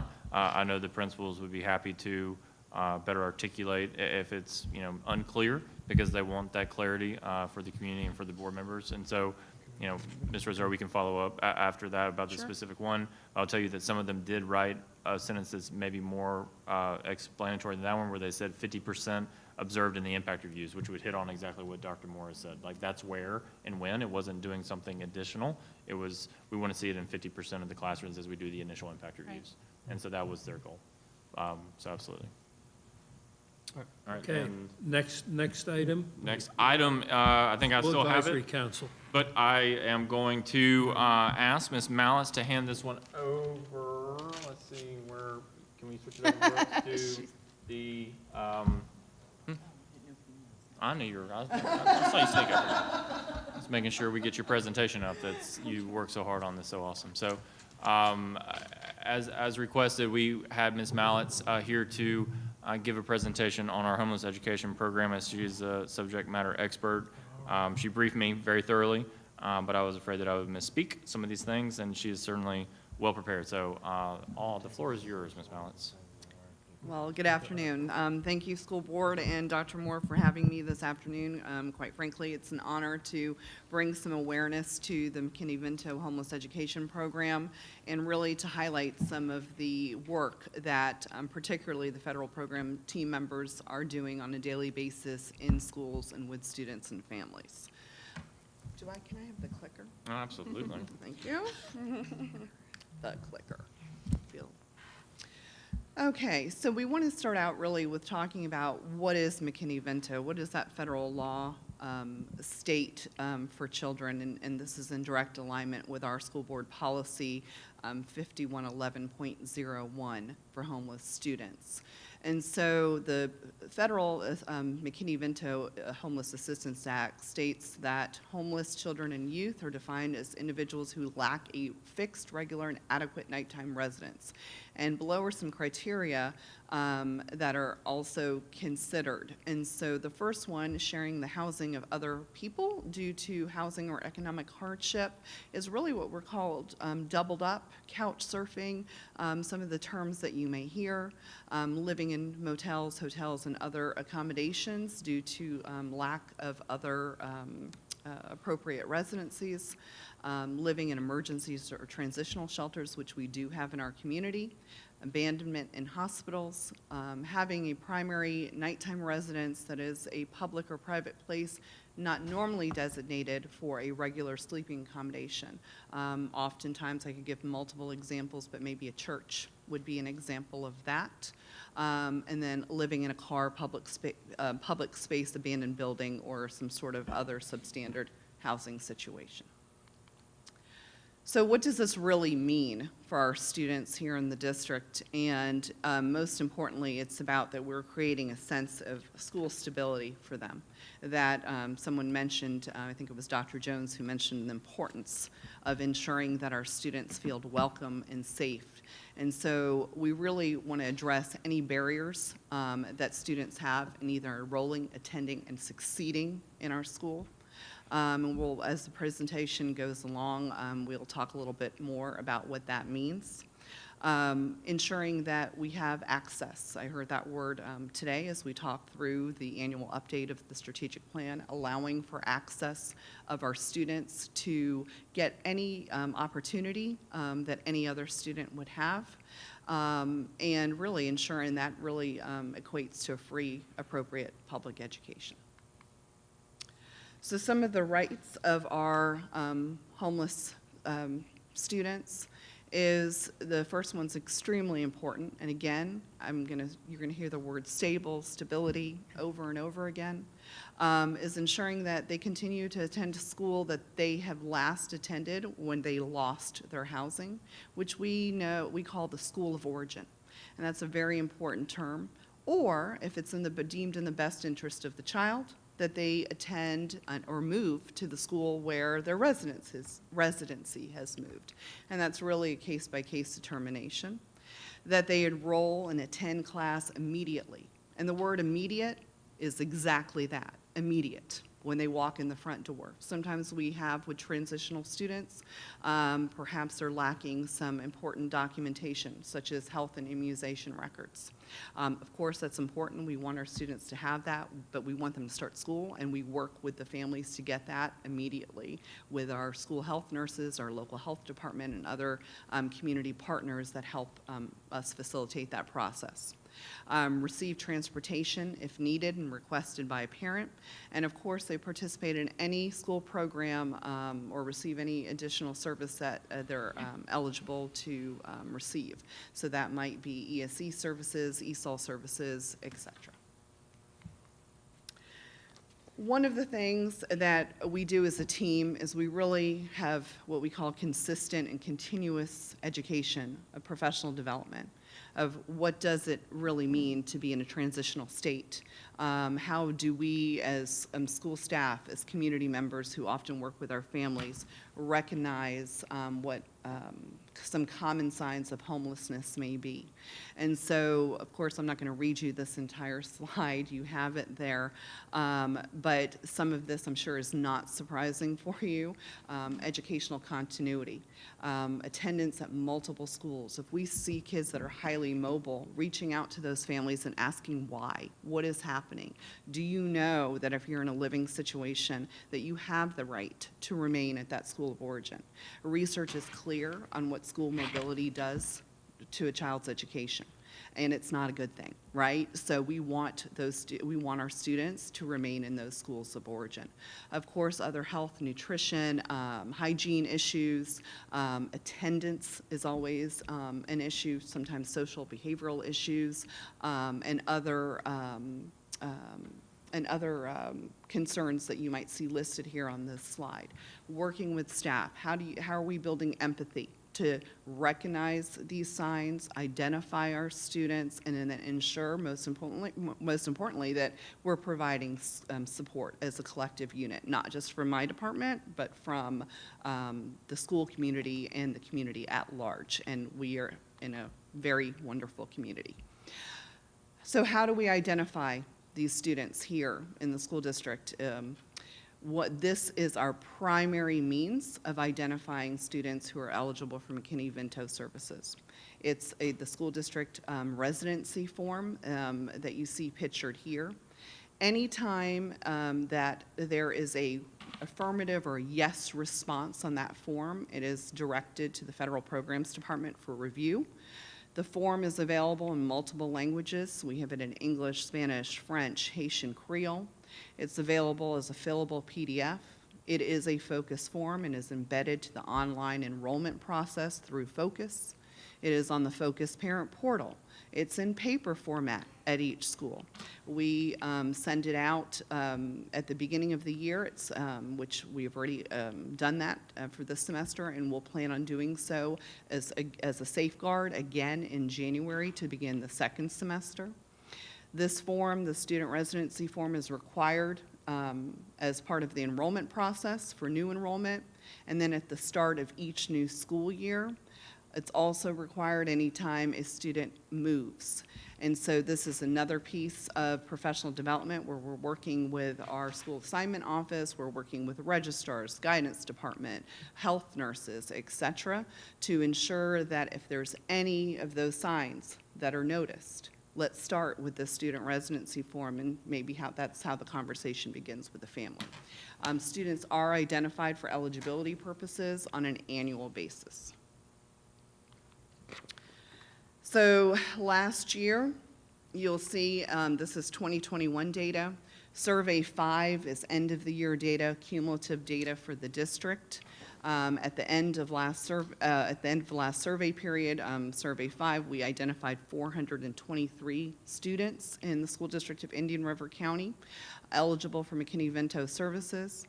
As you can see, the vast majority of those students were living in what we called a doubled-up living situation, sharing housing with others due to economic necessity. And you'll see the numbers broken down for the other types of living situations, all of which, of course, is confidential and part of that student's academic record. When we take a look at this school year, you will see that I pulled October 1st data here because we look at it as a department on a monthly basis data, and I wanted a comparison between October 1st of this year compared to October 1st of last year. So you'll see as of October 1st, we had 218 students identified. Again, the breakdown similar, and that's historical trend data, to the vast majority of the students are in that doubled up living situation. Other categories identified there as well. Compared to last school year of 194 students, you will see where you see the double asterisk that is representative of a number less than 10. So as of today, pulling the numbers in focus, which is live data, today, October 26th, we have 259 students identified for McKinney-Vento services. So who's involved, right, in supporting our homeless students? Of course, at the center of everything we do is students and families. We look at, there's no blanket statement of what support is going to look like for our students. We provide supports as needed. The core staff for our homeless education program staff is identified as there. You will see that our 2 social workers and mental health specialists, they're in schools every day. They certainly take the heavy lift working with our students and families. We have a couple of our social workers in the back of the room, Mrs. Mickett and Mrs. Steenburgen, and I can't say enough about their supports to our students. And then you'll see that we internal stakeholders, external stakeholders. This is, again, just a highlighted list. I could probably go on, but each one of these groups we meet with, sometimes formally, sometimes informally, again, to try to provide continuous professional development of how do we identify students. Once we've identified them, what are we doing to support students who are eligible for McKinney-Vento services? So what do those supports look like? Everything that we do is in alignment with the strategic plan. And so goal 1, of course, is academic success, so increasing student achievement. You can't increase student achievement unless we are in school. So we have to be able to enroll, and we have to be able to attend on a regular basis. And so we look at some highlighted supports across needs, basic needs support such as free breakfast and lunch. Once a student is identified for our McKinney-Vento program, that day we're in contact with our food and nutrition services, and they are what we call direct certify for our free and reduced lunch program. So of course, every student is receiving free and reduced lunch this school year. However, on, I hate to say a typical school year, I guess hopefully we'll have one of those soon. A typical school year, that would be a direct cert as well. We have school supplies, basic needs, clothing, sometimes housing and shelter that we work with our community partners to either place in a shelter situation, provide funding for temporary motel or hotel stay, etc. Of course, academic support, looking at our homeless students. There was lots of discussion earlier at the workshop today talking about the bottom quartile and what kinds of supports and tiered interventions are in place for our students. That looks with coaching, the concern about school stability again, ensuring that we're keeping students in the same school, that they're participating in extended learning opportunities, and of course, direct support such as SEL, whether it's internal, social emotional supports, running groups. We have a licensed social worker, licensed mental health specialist who works directly with our homeless students, counseling, referral to outside agencies, sometimes behavioral programs such as a simple check-in, check-out, which is basically ensuring that we're connecting with students and providing them supports. Programmatic supports starts with student identification, ensuring that our school staff and our community members are aware of how we identify homeless students. We provide posters, brochures. We go around to our community partners, have conversations with them as well. Family engagement opportunities. We have one upcoming at a local shelter where we reach out directly and work in the shelter in the evenings with those families so they have a better understanding and more of a small group safe setting of what the supports look like as well. And of course, offering professional development to those staff. Important that those supports are interwoven, layered together, and working collaboratively with many other departments and between our guidance counselors, school counselors, our student services personnel, again, transportation, food and nutrition services, et cetera. One of the things, I'm going to give Dr. Moore credit for this one, is keeping the main thing the main thing. And so this is a quote that I really just love because it resonates with me, and I'm sure with many. While students experience instability in their home lives due to homelessness, school is often the place of safety and security. School provides students with a sense of belonging, a consistent and caring environment, and the security of an organized and predictable daily schedule, of all which provides a foundation of school success. And so we have to keep the main thing the main thing. And to do that is really, we're looking at individual students. Our case-by-case eligibility determinations are a must. I'd love to say they're blanket statements. I could rattle through 101 different scenarios today off the top of my head when we're talking about families right here in our district. We want to review those situations individually and determine what is going to best meet the needs of that student and that family to move them forward. And we make those decisions child-centered. What is in the best interest of that student? So that is as concise as I could get it. And I'm happy to take any questions. Questions? It was her, I know. Thank you. Thank you for that. Thank you for the presentation. It's very thorough, as always. Your work is always a fresh breath of fresh air. Because I know that you really pay attention to all of the details, so I appreciate that. Thank you. I do have a question with regard to the number that seems to be soaring high of our current homeless students, 259. Do we know how many of those are elementary, middle, and secondary? I do. Currently, the breakdown for elementary is approximately 51%, and I can give you the exact numbers if you give me a second. Oh, there we go. 50% elementary, 31% middle school, 19% high school. Wow, that's a lot of elementary. And this question is probably, I don't know if it would be for yourself or for Mr. Fagan.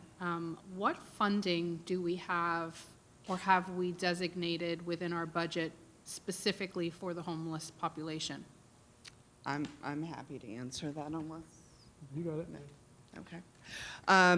So currently, the staff that provide direct supports to our homeless education program are funded through Title I Part A.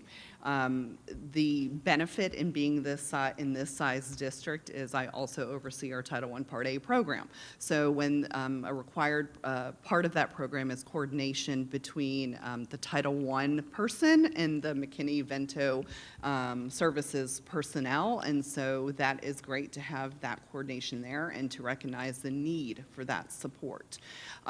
We also, this year, and that will be coming to the board on November 16th, applied for a competitive grant for, which is Title IX of the McKinney for homeless education. And that is going to fund 2 part-time mental health specialists. At what grade level? At All elementary? grades levels, All of them. pre-K to 12. Is that a moving position? Is that a position It that will be, travels? it will be a position that we will work with in collaboration with our Student Services Department, and they will move with the needs of our students and families. Yes. Do we have the ability to add more funding for particular schools that have a higher, well, for all of our homeless children, in terms of, you know, if there is a need at that school, are principals able to use this particular funding in a particular category for that purpose, for a student who is homeless? For example, if there is a need for uniforms, if there is a need for sneakers, for gym, for PE, if there are books, book bags, if there is a costume parade, you know, can we purchase a costume for that child? Extra food to take home, things like that that are specific for the needs of that individual child. So that's a great question, and I will say that we are very fortunate to live in a very collaborative community. Are particularly, and again, I'm going to give a credit to our social workers who are out in the schools on a daily basis.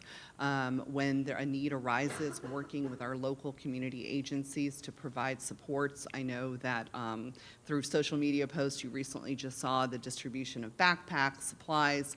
I have, you know, I spoke with a community partner just the other day. There's, and basically it was, what do you need? I can help you. You know, just let me know. And, you know, then I share that information with the team so that they always have resources to reach out. And so, for instance, we have, you mentioned school supplies, education foundations, also with the sneakers. We have Rack Room Shoes that provides a partnership in providing shoes, kids closet. I mean, I could just go on and on and on. And so that is there. One thing I do want to clarify is the personnel who support the homeless program. I mentioned Title I Part A. That is the one pocket of Title I funds that it can be utilized at all schools, regardless of Title I eligibility. And so we you know, ensure that regardless of where a student who qualifies for McKinney-Vento services is attending school, they're getting appropriate supplemental supports as needed. Thank you. I You're appreciate welcome. Dr. Jones? Thank you, Ms. Mallett. It's a really good presentation. I asked Dr. Moore about this about a month ago because I was very, very concerned when I heard Mr. Hart talk about the time when rent assistance was stopped, and he was worried about our students. And learned a little bit more. I know several of us went to Burgers for Blessing for Burgers, and the number of homeless sites we had. And I told Mr. Marsh that was a really good event for our community, and I learned more. Ms. Mallett, do you ever get to meet, or your staff get to meet with the parents of the homeless? How do you bring them together if possible? So most of the family support is done on an individual basis because we want to respect privacy of these situations. Sometimes they're associated with domestic violence cases and very sensitive situations. As I mentioned I think it's in next week or so, we are going out to one of the shelters and doing a family engagement night. However, our social workers work with those families, or sometimes myself as well, to you know, discuss with them what their needs are, what their barriers are. If we see things that we believe are causing a barrier to school success, how can we address that? How can we problem solve through it? Quite frankly, it takes a lot of listening. We have some very complicated situations, and so sometimes you have to do a lot of listening to learn, and then what can we do to best support that? And sometimes there's problems, quite frankly, we just can't fix. So we have to reach out, and this is you know, which member in our community can help us fill that missing link, or who is more appropriate to fill that missing link.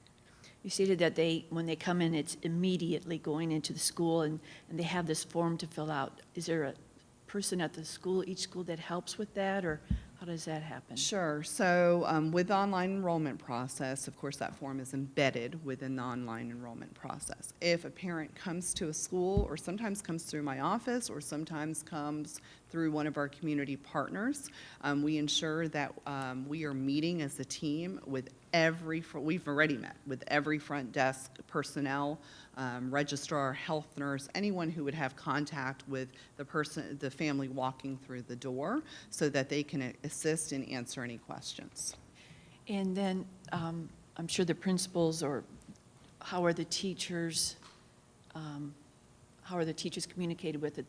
That's what the student's dealing with. How does Sure. that happen?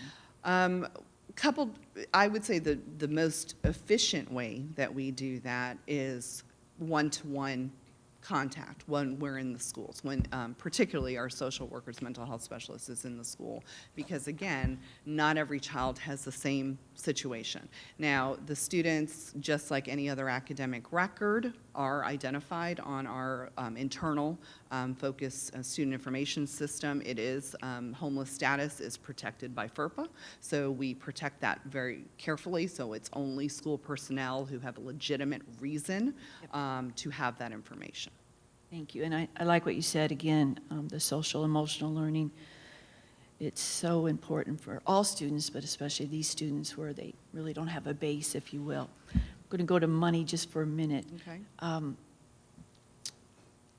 Is CARES money used in this area if need be? Currently through the chair, not yet. Okay. Is it a thought process that anybody's using to ask, or? Currently for ESSERs 1 and 2, there was none, but it could be used possibly for ESSER 3. Okay, thank you. Thank you, Ms. Mallett. Thank you. We don't know when ESSER 3 is coming. Yep. Yeah, thank you. Yeah, it's disheartening, knowing that we had, 423 students last year, and we're already 259. My question is, where do those students, the difference in those numbers, where did those students go, or did they get climbed out of their situation? Yeah, great. So at the beginning of the year, basically, we restart for lack of better words, we restart our count, because we have to redetermine eligibility on an annual basis. And so we see families sometimes move in and out of transitional situations in any one given school year. So might meet eligibility requirements and then all of a sudden become permanently housed, and then go back in a situation within that same school year where they're not permanently housed. And so and that's, I believe, the reason the state collects a cumulative number at the end of the year, because that's typical. And so as we approach the end of the year, beginning of the second semester, oftentimes with enrollment with students coming in from other districts as well, in that January enrollment time, we will see our numbers continue to increase. And sometimes it's, as we're continuously working with internal and external stakeholders, the identification process will lead to the increased numbers as well. Gotcha. Spending most of my career in Title I schools, I had an opportunity when I was a principal to be an extremely underserved population school.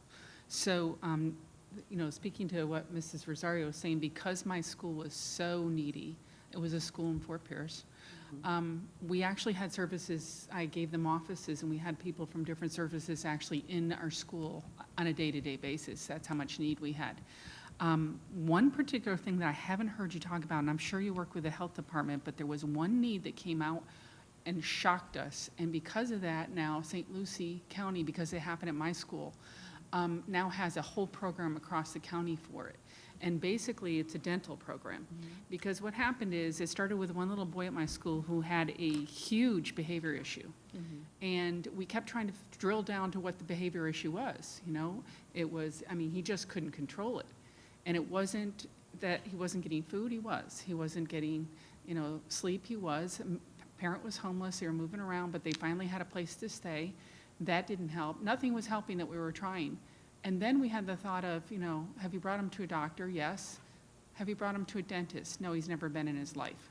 So once they went to the dentist and found out this poor child had such pain And children don't show that pain. They don't know to say, I need to go to the dentist.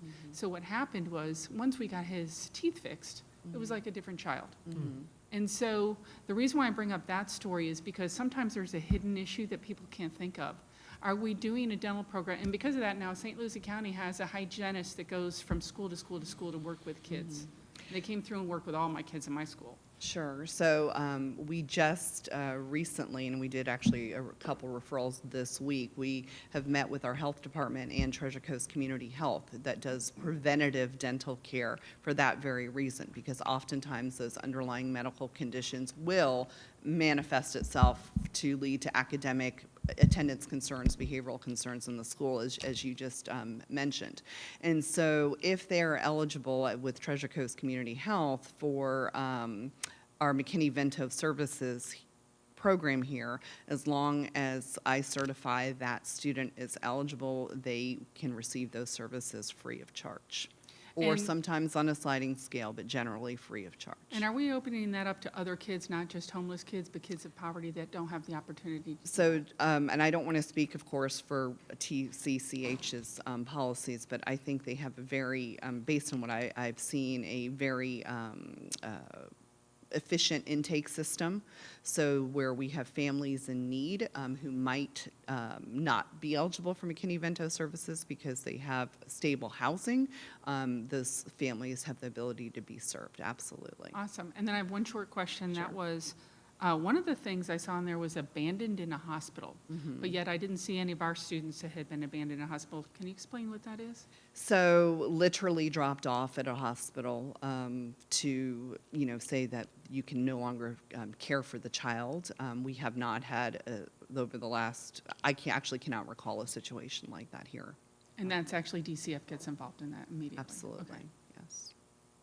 Actually, it's Children and Family Services now. Sorry, I'm Well, showing my age. yeah, I would have Okay. called it the same thing, Ms. Barron. Thank you. Thank you for the Thanks. presentation. Thank Thank you. you for you guys, all you do. And Ms. Steenburgen, I know her from working with her very, very closely in the past at my school. And I know she does tremendous work, I'm sure, as all of them do. So thank you. They do, great job, thank you. Mrs. Bear, Yeah, Mrs., I sorry. had a follow-up question for you. Where do our foster children fall in within this program? Sure. So when ESSA was reauthorized back in was signed in 2015, and the reauthorization went through approximately October 2016, students awaiting foster care was taken out of the McKinney-Vento eligibility. However, and I believe it's Board Policy 5111.02 is foster care. They have some of the very same similar rights as far as school stability to serve those students. And if I misquoted that board number, I apologize, but it's either behind or above the homeless one, but I'm pretty sure I'm above. The fact that you can say Yeah. that I know, off right? the top of your head is So, incredible. Right, yes. All right, so they wouldn't necessarily fall within this particular McKinney-Vento program. That is correct. But we would have another program for them. However, to ensure that we are capturing who is either awaiting foster care or in a foster care placement, we do utilize that same student residency form. Okay. And then that is sent to student services, the student services department, so that they can oversee those students. Okay, so that makes sense. And then my last question. Sure. What can we do? What can we do better? You do this day in, day out. I think, there's always room for improvement, always, continuous growth. One of the things, and I already heard it mentioned with Dr. Moore as he provided his annual update, is working on things such as attendance. To me, that's a big one. Ensuring that our students are, and that, is a broad scope challenge that we have been working, I think, as a district wholeheartedly to correct, but ensuring our classrooms are engaging, that students want to come to school, that they find meaning and success while they're there. And then working, directly with students and families to find out the why, if they're not attending. Why? Well, what's happening? Is it something like an underlying condition that Ms. Barrenborg discussed? Is it that they're not getting their academic needs either met or enriched sometimes, right? I think that's what we can do better. And I think the district's in a good place to continue to work on that. And again, I'm hoping that as the year becomes more typical, as far as schools fully opened, we're all back together and that continues, I feel confident that we'll make improvements in that area. Thank you. All right. Next is, ready? It's All right, all next yours. is Mr. Fagan. He'll be presenting F, G, and H items. Good afternoon. Good afternoon, board members, through the chair. Thank you, Superintendent. Three items. I want to start with the last one first for speed. Review of external auditing services. In the past, the district always used the Auditor General's office. They used to come in and do all of our annual audits. Well, once we reached 150,000 people within the county, Florida statute says you have to contract that out for 2 years, and then they come back in the third year. So through this process, it's slightly very similar to the selection process that we go through. We get solicitations in, we review the proposals, and one firm rose to the top, and that was Cherry Becker. They're a very well-known accounting firm within the state of Florida, does a lot of annual audits throughout for other districts as well, and so that's the item that's coming before the board. So they'll have a 3-year contract, they'll do 2, then the AG will come in and do a third one, and then we'll start the cycle over again. Any questions? The other item is the renewal for Florida Blue. As you know, Florida Blue, even though we're self-insured, we have to have someone to administer all of our claims. So that's Florida Blue. So they're called what we call a third-party administrator. They were in the last part of a 3-year contract, and we had two one-year renewals. We decided to go ahead and start negotiations with them to begin that process. We were able to negotiate with them another 5-year contract. The overall cost of that 5-year contract is approximately $96,000. However, they gave us additional wellness dollars that basically offsets that cost. Those wellness dollars will be used to hire a wellness coordinator, and we can also redirect those fees wherever we choose. So basically, we got a 5-year extension for nothing. Good job. Last item is to answer any questions that the board may have regarding the update on the RFP for legal services. As the board knows, we have 2 responders. You each already have a copy of their proposals. The plan is for you to redo those evaluations, get those back to Jeff Carver for your evaluations. Jeff will also, on the 5th, call all the references that are in their proposals.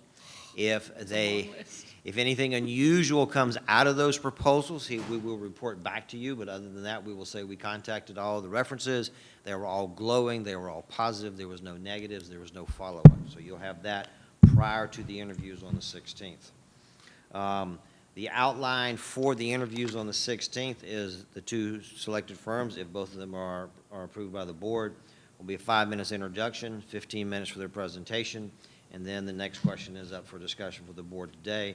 Either 10 minutes from each board member, 15 minutes involved, or if they want to expand that time limit for the board members to ask questions.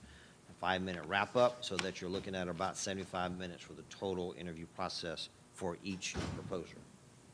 Can you say that again? Sorry. Okay. For the 16th, the outline for the interviews that the board will conduct is 5 minutes for them to come in and do an introduction, 15 minutes for them to present. Now, when they present, they're supposed to come in and basically sell themselves. There's some high-level questions in our document to them that says, tell us about yourself, how long you've been doing this, can you relate to the RFP, how are you going to meet the terms of the RFP, basically, what do you do for a living, and how can you help the school district. When that is done, then it will turn over to the board for your questions. And the original concept was 10 minutes each for each board member, ask as many questions, get as many responses as you can in those 10 minutes. But there was some discussion about extending that time period from 10 minutes to whatever. Then a 5-minute wrap-up, so your total time is about 75 minutes for each proposal. Also, we're asking that when the board members come up with their questions, if they could run those through Suzanne, one, just to check their questions, but also to avoid duplications. So there won't be any of that juggling questions at the actual interview. We also sent you some potential questions that we had received, and also some questions directly from Suzanne that you may want to use as a resource to formulate your questions. But you already may have your questions that are most interest to you. You know, just maybe a suggestion, and then you all can chime in. My opinion, 10 minutes times 5 people is plenty of time to get most everything, if not everything that one would ask. But we might consider allowing one follow-up question from each board member if something was missed that they're really interested in. It's probably unlikely when you have 5 people asking questions for 10 minutes, but it could happen. So I would just offer that as maybe a suggestion to add, give every board member an opportunity to ask one more question if appropriate.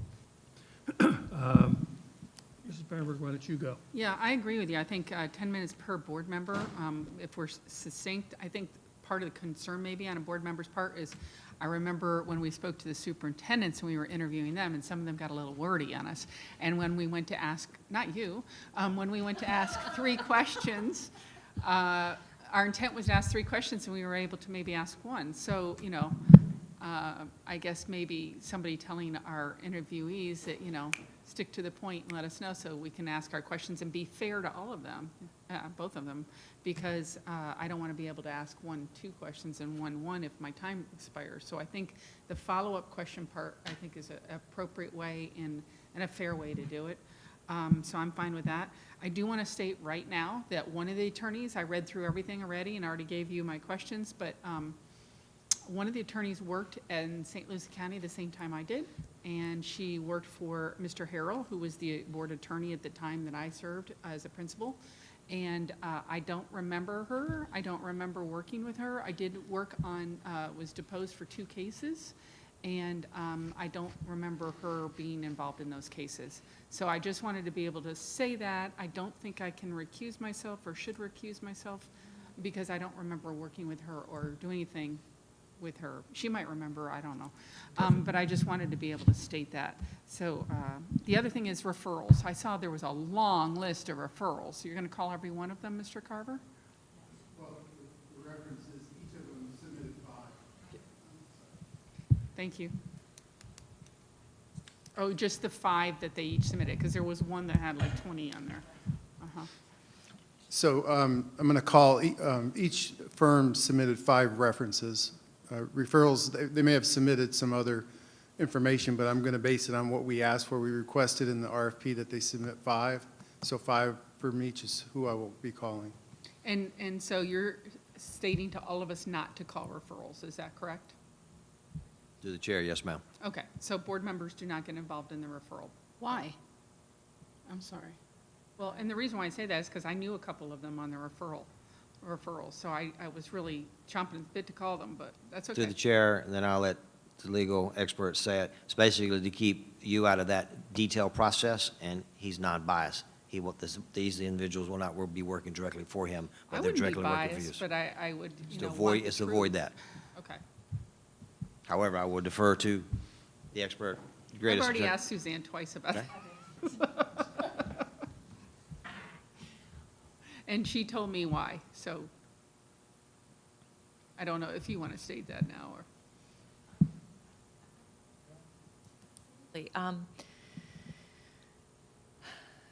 When you have 5 school board members who are all evaluating one individual, it's very difficult to receive 5 phone calls from individual school board members asking you questions as far as a reference is concerned. My concern is if I were on a reference list and someone called me, I'd absolutely answer the questions. The second person called, okay, and I answer the questions. The third person calls, I'm not sure I'm returning that phone call because I've answered these questions. Why can't you pool your information? It's the repetition of individuals calling and calling and calling and calling. The first person will get an answer. I'm concerned the third, fourth, or fifth person won't get a return phone call, or you won't be able to get the information. So if you assign someone to make your reference calls for you, they have a list of questions to ask, and all of that information is then gathered and reported back to board members. That's a typical one person usually calls references. And I'm fine, I understand that, and I'm fine. I won't call anybody that, I wanted to call, so I'm just stating that now, I won't call You them. just wanted to catch up with somebody that you I knew. did, that's I all. did. I saw a couple names that I knew. All right, Dr. Jones. On that as far as the calling and so forth. So, Mr. Carver, after you call them, you're going, I'm sorry. Mr. Carver, after you call them, you're going then to give us the feedback, so then we score in that area, correct? Yes, ma'am. I created a document that has 5 or so questions, and it was reviewed by Ms. DiAgresta and Mr. Fagan, and I'm going to use that with every single reference, and I'll provide through the superintendent copies of all that information for you. I'm actually not going to wait until November 5th. I'm going to start it right away because it aligns more with our request to have the information So- back to us by the 26th, I believe. So our information is due Friday by 2 PM, correct?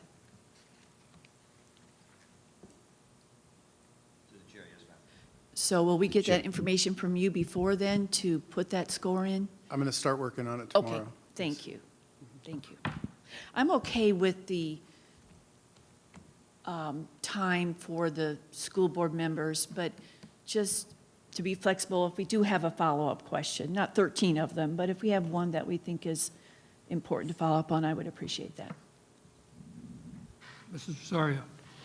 I have some concerns. The process, I understand the process. I understand that, there are some concerns with, receiving 5 different phone calls. But we did it with the superintendent, and the school attorney, the district attorney, is the only other employee that we hire. The only person, other than the superintendent, that we are responsible for the hire. We're the ones who get to determine, the superintendent isn't even involved in that hire process.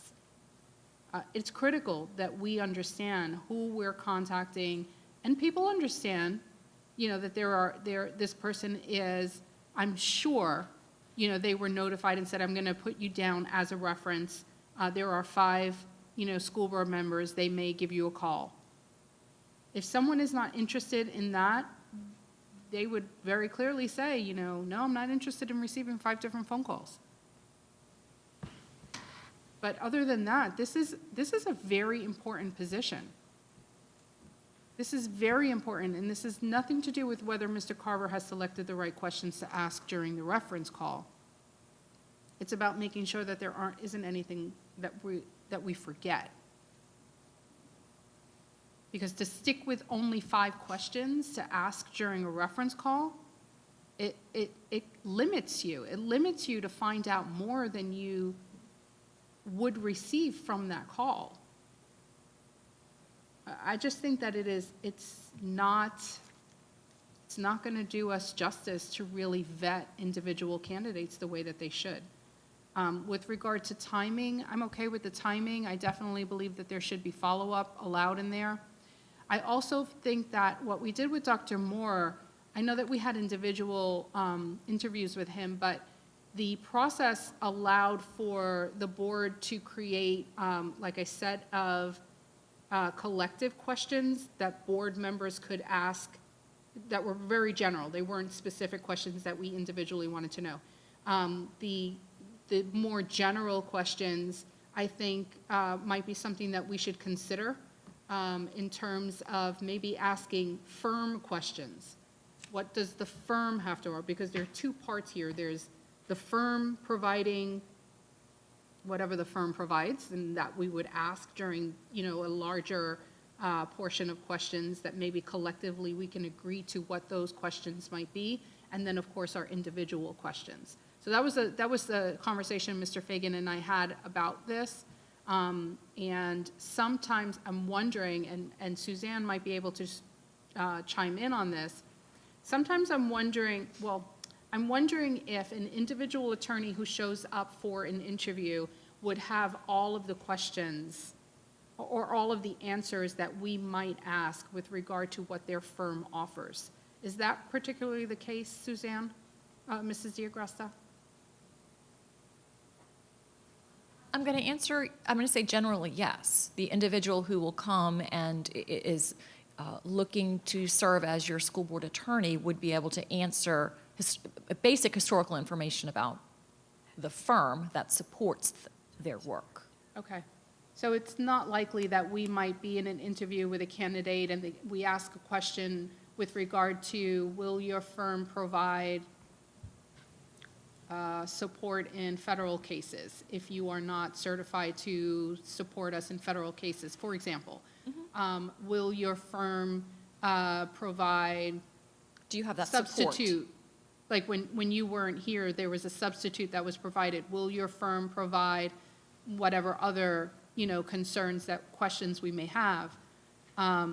What I'm hearing from you is that this particular person should be able to answer all of those questions. Yes, ma'am. If the individual is prepared for the interview, they will have thought through how they are going to serve the school board, including flu days. How do you still serve the client? So would it not be, in the event that we have two candidates that are not good candidates, what if these two candidates, since we only have two, what if these two firms are just absolutely, I'm trying to think of the worst case scenario, not the candidates for us, and collectively the board says, no way, no how, which I don't think might happen. I'm just thinking worst case, what would happen from that point? Because we are on a time crunch since you are retiring very shortly and we cannot be without an attorney. Does anyone know what would happen from that point? Or we're just praying that We one of rent an these two attorney? would work out, right? I don't want us to be rushed to make a decision that is not going to be in the best interest of our district, just because we're on a time crunch, honestly. I know that we had a little bit more leeway with Dr. Moore because we had an interim superintendent. I don't believe that we could have an interim attorney, or can we? Through the chair, I asked the same question to Suzanne, and per statute, you don't have to have an attorney. You have to self-manage yourself then at your board meetings. So you don't have anyone there to help guide you through the Roberts Rule of Order. You're not required to have an attorney there. It's always advisable. So in answer to your question, could we go without an attorney? Oh, you could, but it wouldn't be advised. Suzanne retires on the 30th. After the 30th, her firm does not have anyone who can assist us. They simply do not have the capacity. Now, that's only with the board. Now, Suzanne's team may be able to assist us with the other work, such as contracts, reviewing issues like that. Questions come up, she may have some resources that she's still checking to see if that, and I'm speaking for her, so Suzanne, please jump in. Okay, but that would mean we would have to start the solicitation process again, Right. okay? But you would have to be kind of self-governing yourself. Or you could do a solicitation and say, hey, I'm looking for someone for 30 to 60 days to guide us through the meetings. Does anyone qualify? Doesn't have any time for any other work. They just will come to our board meetings and help guide Robert's Rule of Orders. Someone else would have to handle all of our legal questions after that. And that would be by contract. It'd be contract. If we could find someone who has that capacity and that experience. That'd do pretty good, Suzanne? Yes, Mr. Fagan. So what do you all think about, collective questions or, group, like the entire board wants to know about your firm, what your firm has to offer. So there would be like two separate, so that would give all of us an opportunity to ask general questions and then ask our individual questions. Go ahead. Just like I think with the superintendent's interviews, I think the attorneys would be given time at the beginning to do a presentation. And I think that is telling of, as a board member sitting there, they're going to try to sell themselves and they're going to try to tell us the best they can. In any interview I did with hiring teachers, I really didn't lead them. I was very open-ended and said, first of all, tell me about yourself and what you can do to want to be at our school and why is our school the school to come to. I think it's the same way here. Is more open-ended you are, the more you're going to learn about the candidate. Also, having read through these packets, at least on paper, I'm encouraged. I'm encouraged. I hear you. I share the same, I think I'm being more cautious and, worried about all of the what-ifs and the possibilities. So I just want to be sure that we make the right decision for us. I really do. I don't want us to settle on anyone that really wouldn't be a great match for us. Oh, I don't want to settle either. No, absolutely not. Dr. Jones, go ahead. I was trying to figure out how many interviews I've done. I was in administration 25 years, so it was over 1,000. That's minimum. You can do 25 for one teaching candidate. But looking at the material that we were given, finishing all of that last night, obviously waiting for Mr. Carver on the references, I don't think I called too many references that were listed that gave a bad evaluation, so that's good to do, and believe me, I've called many, many references, but I think, as Ms. Berenborg said, in that first 15-minute presentation, we're going to find out a lot about what this firm is doing and how they can help us. And I share Ms. Rosario's, we don't want to make a wrong selection here. That's crucial. I, too, am encouraged by the two that applied. And I think our questions, after we talk with Ms. DeGresta, and we can make sure we're not asking the same thing, will be specific to what we want as a school board for Indian River County. I mean, we've got the general, we've seen their packets, a lot of good information, a whole bunch of people listed that they've worked for and so forth. So that gave me the general. Then we'll look at their presentation. Then we go into our questions, and if we have a follow-up, cool, we'll do that, and I think that's important. And if we don't find someone, then we look to see if we can govern ourselves, or we go out for that 30 or 60 days. But I think the process is one that will work for us. Yeah, I've been through these things before. Obviously, in the private sector, it's different. I remember when I was president of the college, we used an outside firm and decided we wanted our own in-house full-time because for lots of reasons. And it's amazing how at the end of the day, things seem to work out.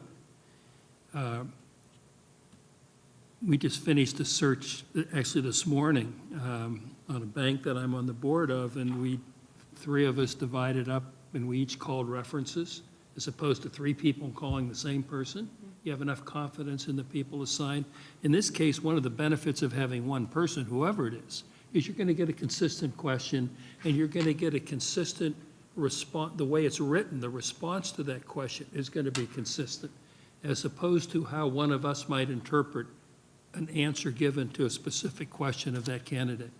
So I think it's going to be fairly obvious, I think, as to the two firms being qualified, and then it's a matter of, maybe some of the qualitative or more subjective considerations, who fits better, their style, all those things matter. But these are two pretty in-depth folios of these firms, and I can't imagine someone coming in and not selling not only themselves but their firm, because nobody's an expert in everything. I mean, you're like a quarterback, you're handing things off. And, the big thing for me is the ability to provide guidance and support in our continuing dealings with this consent order with the NAACP. Some of the normal things in the way of governance, the parliamentarian, that's pretty standard stuff. But I think, the administration feeling comfortable, particularly in some of these sensitive areas, I think is really important, and we'll see. But I think if we take your outline, Mr. Fagan, I'm not hearing any objection, and provide the board members with the opportunity for follow-up, because something could be missed, or the way it was answered, perhaps you'd like to expand on it, or ask someone to expand on it. I think we can get to where we need to go. That's my opinion. Further questions?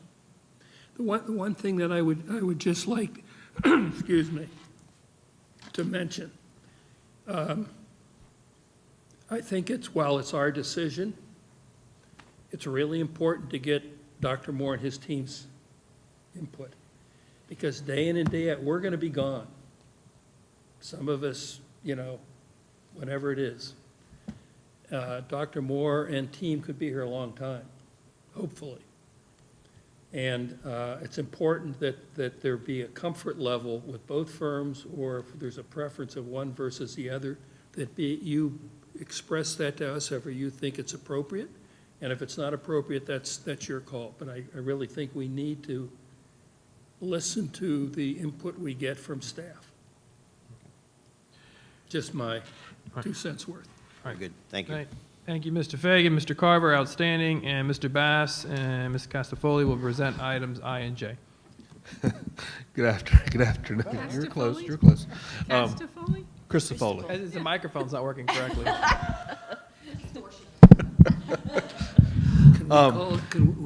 Good afternoon. I have two items to present to you today. The first one is the teacher evaluation procedure manual, and just want to start off by saying the level of collaboration to put this together was tremendous. Just like to thank publicly Ms. Freeland and her IRCEA team, the numerous teachers at all 3 levels, elementary, middle, and high, that sat through the committee meetings and worked through this.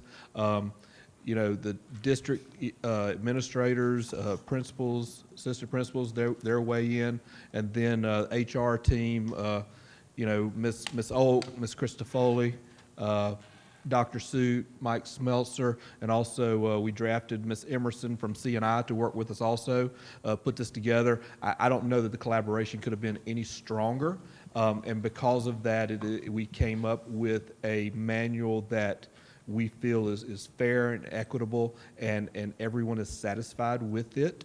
And we really hope that moving forward, we don't have to do this every year, because it seems like the past few years we've had to go back and recreate the wheel.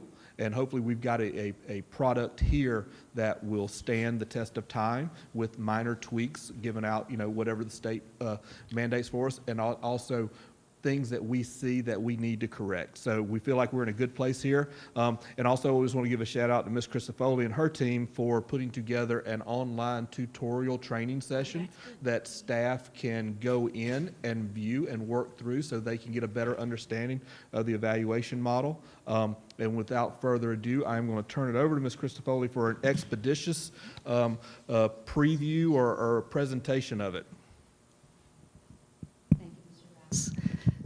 So what you're seeing is the actual PowerPoint that is part of the Canvas course that all the teachers in the district have access to. And as soon as we sent the link to self-enroll, I checked probably 2.5 hours later, and there's about 200 teachers that had already enrolled. So Ms. Freeland, from the president of IRCEA, Ms. Emerson, and myself did a voiceover of this PowerPoint. It comes out to about a 9-minute video. So to show the collaboration, and that video is also available in the course. It's on YouTube as well. So I'm not going to go through all the slides because it would take too long, but basically there was a request from IRCEA and the district to be more equitable to all teacher groups, all the MBA groups, whether you were a core teacher, an elective teacher, a guidance counselor, CTE teacher. So we had that in mind as we were going through. So by statute, 1/3 of your summative score must be a student performance score.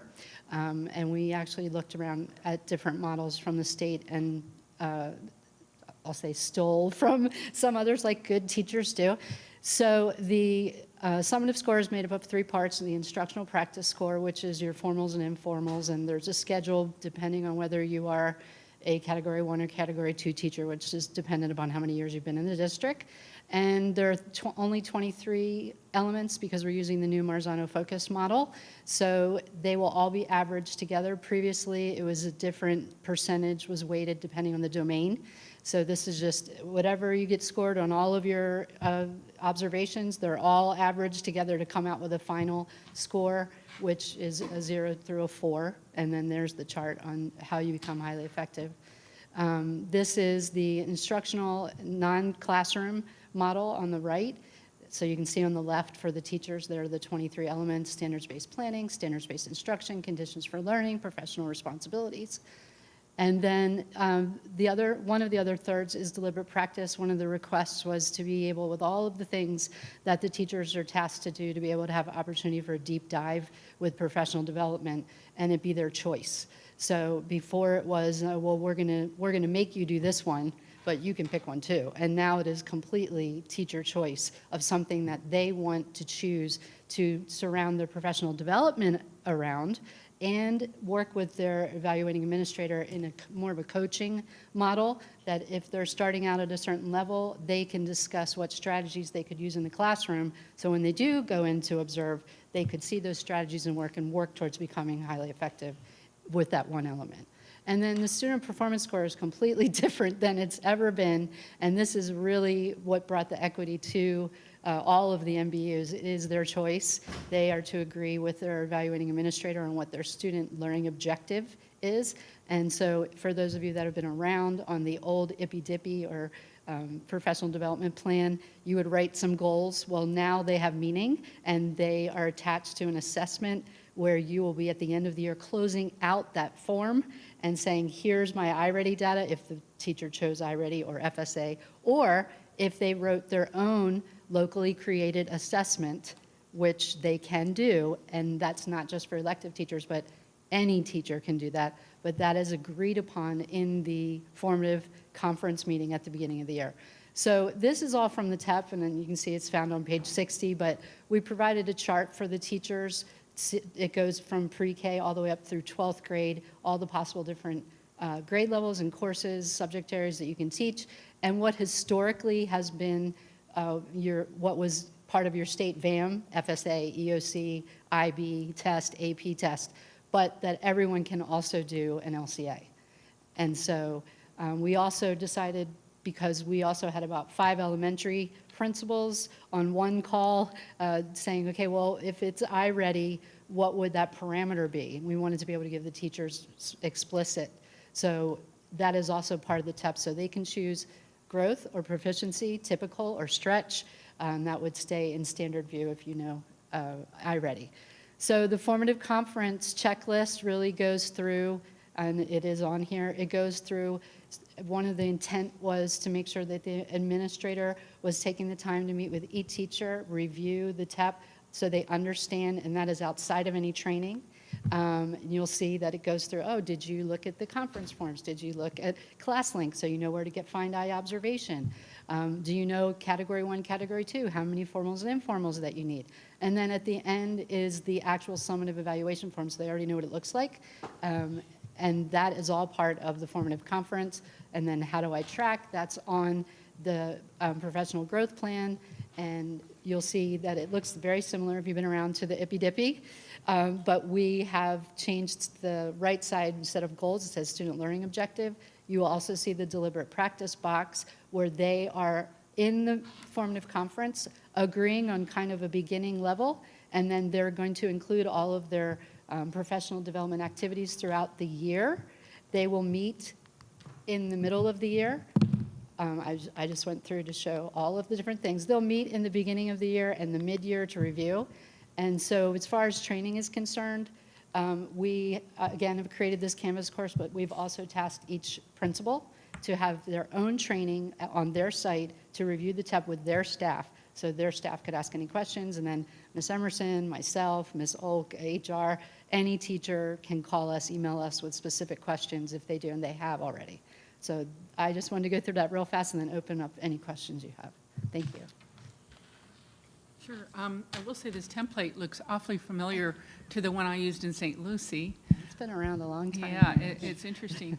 But there are some things that are unique and different. And what I heard you say, I'm going to go back to, first of all, PIGG, P-I-G-G, for the acronym. The, one of the things that the union wanted to make sure that was in there was intentional. They wanted the teachers to hear that this was an intentional growth plan. And it just came out that those were the letters. But they wanted the teachers, when they were creating their student learning objectives and their deliberate practice, that was an intentional choice. Okay, well, you guys can deal with the humor that will come up from that. What I want to see is, well, there was a question, you said that teachers can design the test, because it used to be that, if I was a third grade teacher, I had to use ELA scores and math scores, and yet the teacher that was getting paid the same as me down the hall, music teacher could use a test that they created, which might not be as difficult, right? So my question is, if anybody can use this teacher-created test, who's reviewing it? The And administrator. making sure that it's hitting standards and making sure that it's difficult enough or there was enough rigor. So there was a lot of discussion about that, and in the TEP, it states that that those locally created assessments have to be standards-based on the standards that the teachers taught and to the level of rigor of the standard that was taught that semester or year. So you're not using then teacher-created tests from across the district? I know that No. that's been done in No, cases it's on an before. individual basis, and they don't have, they can, but they can use iReady, they can use Achieve 3000, They don't want to do the work of creating a test. They can use it, Okay. right. And then one concern that I think has come up in the past that we just need to say it is that hasn't been a correlation between the number of highly effective teachers and the effectiveness of that school or the district. Because of the way the evaluation process was before, and because of this shift, you might see people that were highly effective become effective and freak out. Basically, that's the term for it. But I also have noticed if we had whatever the percentage was of highly effective people, then why isn't that being shown in the growth of the school or the district? So will this better give us that correlation or alignment, do you think? So I'm going to speak for myself and say that one of the things that we're doing with the principals is making sure there's a lot of PD and inter-rater reliability when they're doing their walkthroughs, their formals and informals. But on the other side, 2/3 of the final score is really teacher-driven. So I'm choosing how I want to have my performance score. I'm choosing my deliberate practice, and it is up to the teacher to grow in that area and show that they've grown so that that will be reflected in the score. So, they need to choose wisely what their SLOs are going to be and what their measurable outcome is going to be. And I think that will make a big difference in, I don't want to say evening things out, but being true to what the score is for each individual teacher. So through the chair, I think what this process highlights is ownership. And the old structure and different variations of the old structure was, here's your evaluation, this is what you will do, and you're going to produce an outcome. And there's so many different variables that may actually contribute or not contribute to that particular outcome. So this forces the dialogue and support between the evaluator and the employee to sit and collegially agree on what is expected, how it will be evaluated. I think another PowerPoint is the fact that we're focusing in on process. We're focusing in on the things that ultimately improve the outcome. So what we will see is a higher level of collegiality, more intentional conversations around what's really happening in schools, more efficient conversations around the struggles that teachers are having with the administrators to solve those particular problems, and higher alignment of support based on this particular process. So very proud of the work. We shall see. All right. My second item, thank you, Ms. Hello? Chris. I have a Oh, question. I'm sorry. Sorry. Thank you. I think I went through about 8 types of evaluative Worms and formats. formats, and one that I always came back to was growth. I mean, you have teachers, your teachers the first 5 years, you're really working in some certain areas, just in general, to help them. And then you get your teachers that, are there, they have that, and what are we going to do to grow? And obviously, data is something we're going to look at all the time. I remember working with this about 4 years ago, and Ms. Christofoli and your group. This was a good job as far as looking at what we want to do. And the key to me is always the evaluator and that teacher, looking very specifically at what we need to do. Not a gotcha, but what do we need to do to get where we need to go? I think that's important. Interesting how this will work when we go to the progress monitoring that the state's going to do, and I know that will be little tweaks in there, but we just have to be, very upfront with the people we're evaluating. This is what we need to do, this is how we're going to get there, and this is how we're going to support you. The coaching model is key. in anything that you do. So I think that's important. And, our administrators making sure that they are trained to evaluate those walkthroughs, the impact reviews, the data didn't have that when I was a principal. Those are helpful. And it's a lot of work. It's a lot of work on the administrators, a lot of work on the teachers. But again, it's not a game. It's something that we want you to be successful in, so our students are successful in. And I just like the formatting. Thank you. Hi, can we pull up the, what you refer to as the old ippy-dippy? I think it's the SPS. No, the SPS is the student performance score. Okay, so what is the new word for the ippy-dippy? So it is a the professional, intentional growth plan. Pig. It used to be a professional, independent, Can we pull up the professional pigs? development plan. That doesn't sound right. What? You guys think that Yeah. through? Yeah, I don't think that's, can we pull up the pigs, please? The pig or the pigs? It's about slide 15 or something. I just wanted to, because it's not in the manual that was, It is not. Yeah, It is part okay. of the, it's down more, sorry. One more down. 20 maybe. Yeah, that is not part of the TEP.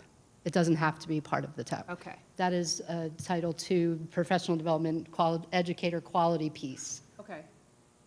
But it's included within the presentation of Yes. the the procedures manual, right?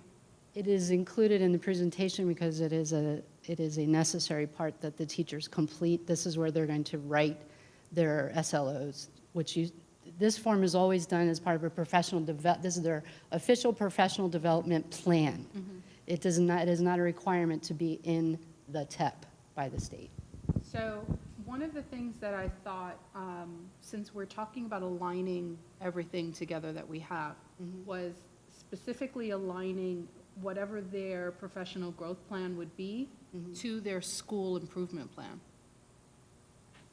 And I don't know if we can add, an area there or indicate somewhere that whatever they're doing professionally is going to help move the school and help the school reach the goals that the schools are setting forth in their school improvement plan.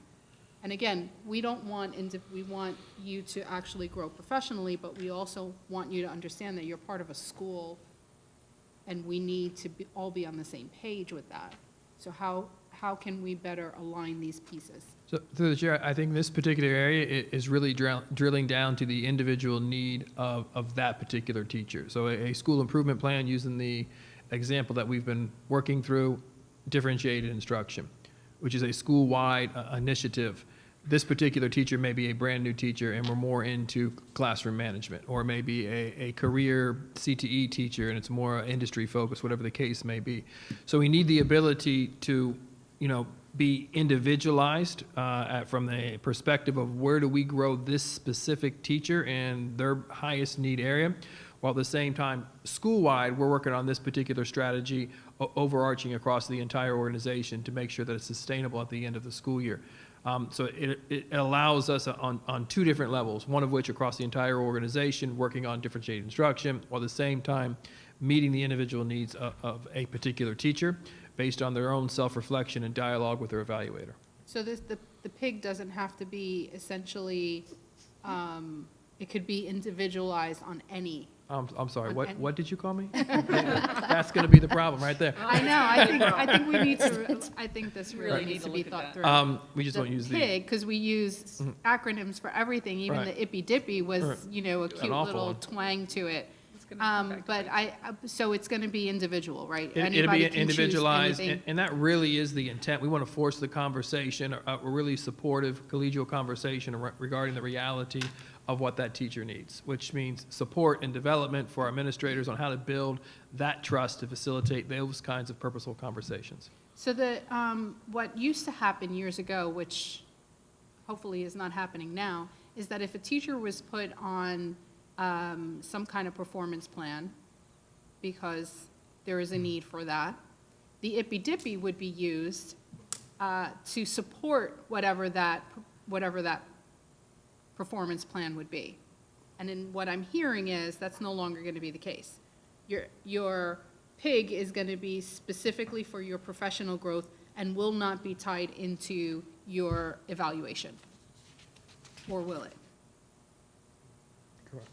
So by statute, if a teacher has back-to-back unsatisfactory scores from an evaluation, that's one reason that they might go on an improvement plan. You could use part of the professional plan if that was the area of deficiency. Gotcha. But if it wasn't and it was something else, then the performance plan would be written based on what the deficiency was, with strategies to get yourself out of that Okay, and written by the teacher, not by And the administrator? together. Oh, together? Interesting. Okay. I had another follow-up question. Does the alignment of the local exams that you mentioned before, do those have, you said that they were based on standards? They're not based on curriculum, but based on standards, correct? Correct. And then page 12 of the document that you provided for us, on page 12, there is the top portion of the rubric. It has highly effective 4, effective 3, developing needs 2, and then the last column on the right says unsatisfactory 1, and underneath that, it indicates beginning / not using. But if you keep scrolling all the way down, the actual, I guess, Marzano rubrics have 1 and 0 separate from each other.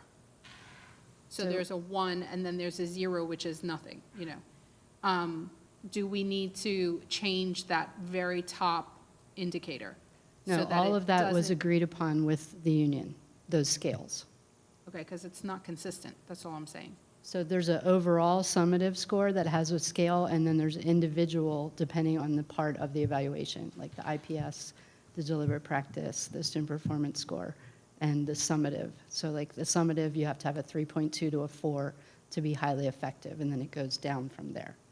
Yeah, I don't think that's not what it is. This is on page 12, it's the step-by-step calculation. Is that the same thing? I don't have Take it a in look front of at- me, so Take a I will look look. at that, Sure. because it's just the columns just aren't aligning with what is consistent throughout the entire manual.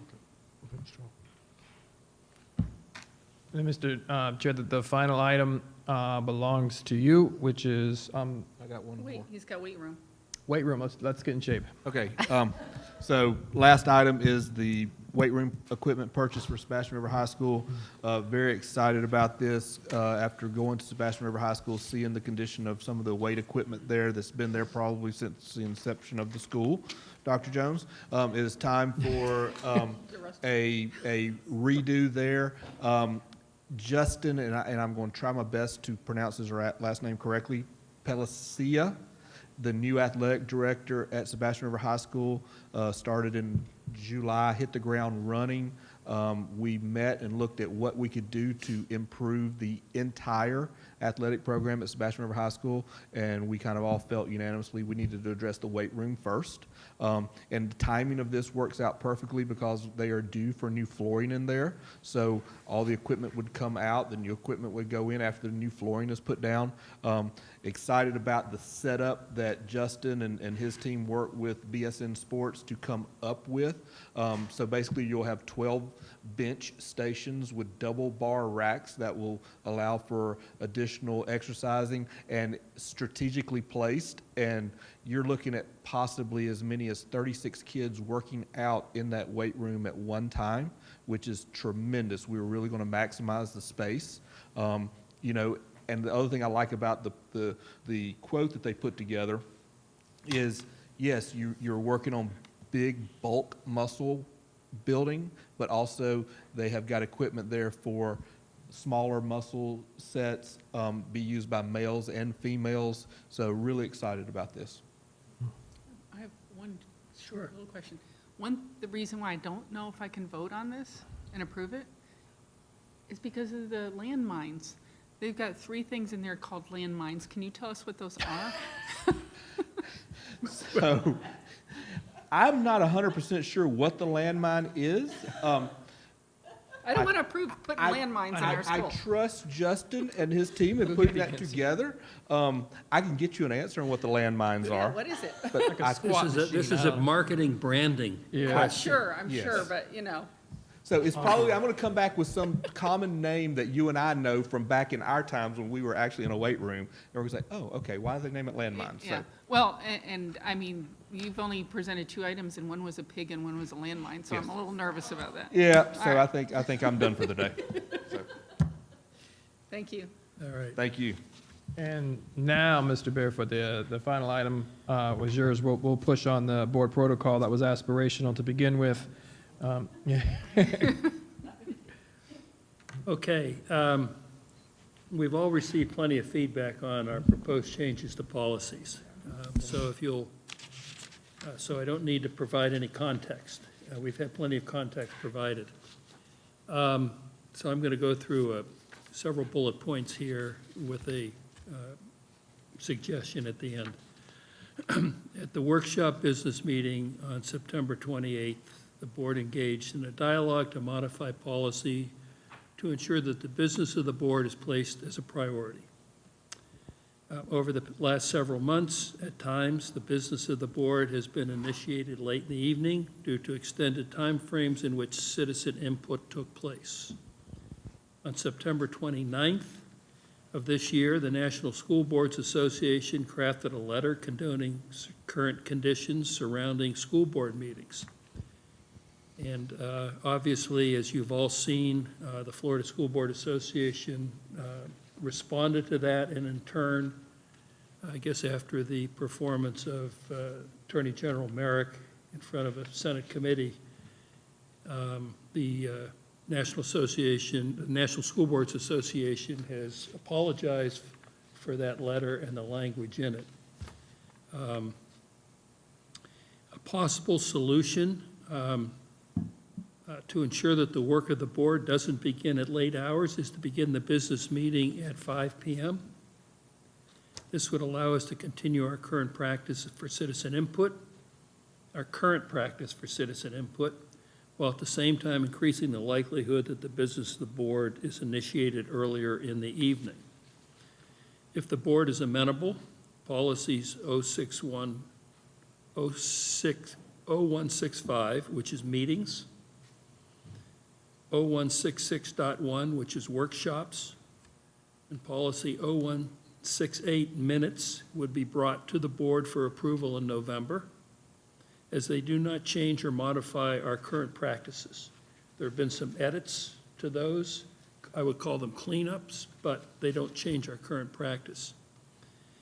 Policy 0169.1, which is public participation in board meetings, which we've all received plenty of feedback, pro and con, would not come to the board for approval as it was advertised.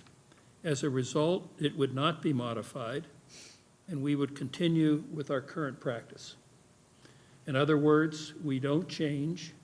We can change when we begin the meeting, the time, but the meeting itself, we're not going to change any of the policy. And from a practical standpoint, if someone were to come and speak to a non-agenda item before the business meeting, and then during the business meeting, somebody else came to speak to an agenda item, the length of time involved is still the same.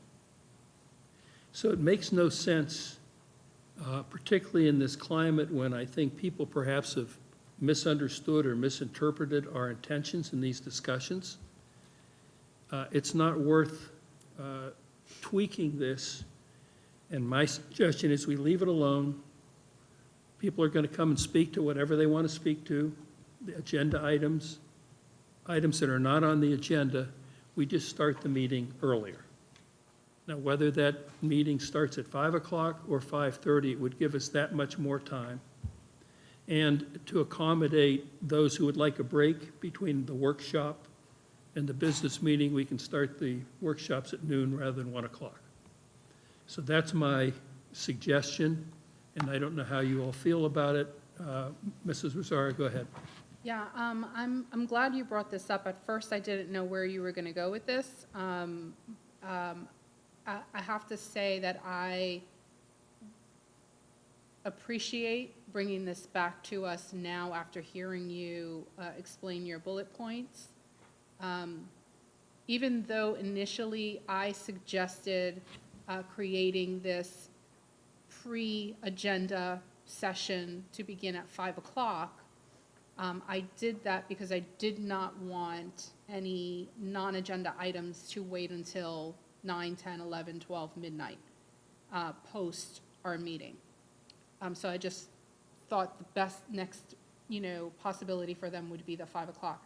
But still, even after thinking about that, our statute and our governmental manual for sunshine regulations states that we should make sure that our meetings are, let me see if I can get the word,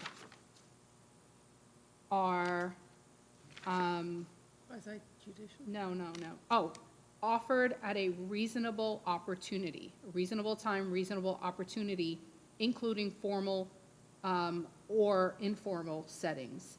So thinking about the 5 o'clock time slot, I don't believe that 5 o'clock is reasonable for working families. They work typically 9 to 5.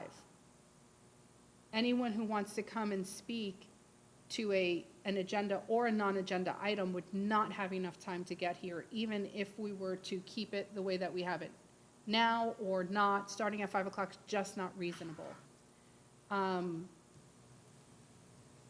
I do believe, though, if we were to go with your suggestions, Mr. Barefoot, I might support starting at 5:30, maybe 5:45, but not at 5. And then keeping everything as is, only moving it slightly earlier. If we start 5:30, 5:45, either one of those times, I can support that and keep everything as is. And we also have to keep in mind that we will not always have 100 people wanting to speak. Tonight, we only have those ebbs and flows when we have controversial issues. So there are some evenings where we're out of here in an hour and a half. And then there are some that we were elected, we chose to run for the position of which we knew ahead of time that our board meetings were 2 Tuesdays a month, God bless you, and that our board meetings might run very late. So I would support keeping everything as is and moving it to the 5:30, 5:45 time slot. That would actually give us enough time to do the benediction like we usually do, the presentation of the flag like we usually do, start presentations, and still give working parents enough time to get here in time for comment. So I could support that if we can come to, And to your middle point, ground Mrs. for that. Rosario, I don't remember whether I get them by myself, you get so many of them, but there were a couple said that the 5 o'clock time frame, even if we were to have it pre-business meetings, a little early to get Yeah. people here. Yeah. 5:30 seemed to be a more reasonable request. Mrs. Berenborg? Thanks. I'm glad you brought this up too, because it's been bothering me. Yeah, we're getting lots of feedback. I think that people that were positive about it in their feedback, I think it wasn't that they want us to quelch people's First Amendment rights. I think what they want is just civil meetings. So I think the answer to that is, I agree with Mrs. Rosario. 5:45, maybe at 5:30 is when we get together and have the benediction. Is it called a benediction at the beginning? I'm not quite sure. Yeah, it's Okay, the blessing. benediction, and then Presentation of colors. presentation Pledge of Allegiance. colors. I don't know if the presentation of colors, though, should be part of the meeting that's filmed and all that. So, you can work out those logistics, but I agree. I think 5:45 is a good starting time. And maybe us as a board ready to go at 5:30. That way, if there's something ahead of time that we're all here for, to sign a proclamation or to have the benediction, then we have that done before we're ready to go on camera at 5:45. Our rules, I think, are fine if they're enforced. I just think, sometimes it gets a little crazy running a meeting, And people tend to, be very, very strong in their feelings. And so, as the chair, you've just got to make that call of, when it's time to kind of calm it down or give it a break or, stop somebody from speaking, basically. And I think that the rules that we have right now, and I understand why we brought those forward. I just think the timing of it right now with everything that's happening is not good. Agreed. Dr. Jones? Sorry. We have this on our webpage, our November meeting, that this policy is out there for citizen input. Does that remain the same? If we were to, We just I think asking. she Okay. needs a little bit more. Well, it's on there, our November 16th meeting, we all voted, it was 5-0 vote, to put this on for public input at the November 16th meeting. Are you looking to change, I mean, that's out there for 30 You would days. just pull it. It would not, you would just pull it from the agenda. Correct. Absolutely. And Dr. Jones, what I would suggest is if you're looking to change the public hearing for November the 16th, then to specifically add that to the agenda this evening and say that public hearing would be on X as opposed to ABC. Well, I wasn't looking to change it, I just wanted to know. You can pull something off of that public hearing notice. We just can't add anything. We have to have that okay. 28-day notice to the public. So And- we could pull something off. And I thank you, Mr. Barefoot, for saying this, and I understand National School Board Association, FSBA, and the response and so forth, and I'm sorry that's even happening. I've been in public education for 43 years and loved having parents and their input and, on campus, so, that's never been an issue. But one thing we did discuss, if you look back at the workshop, is that we were all in favor for getting the business of the board done, and that was crucial to us. We talk about this today on all of the information that we received, and it was good information.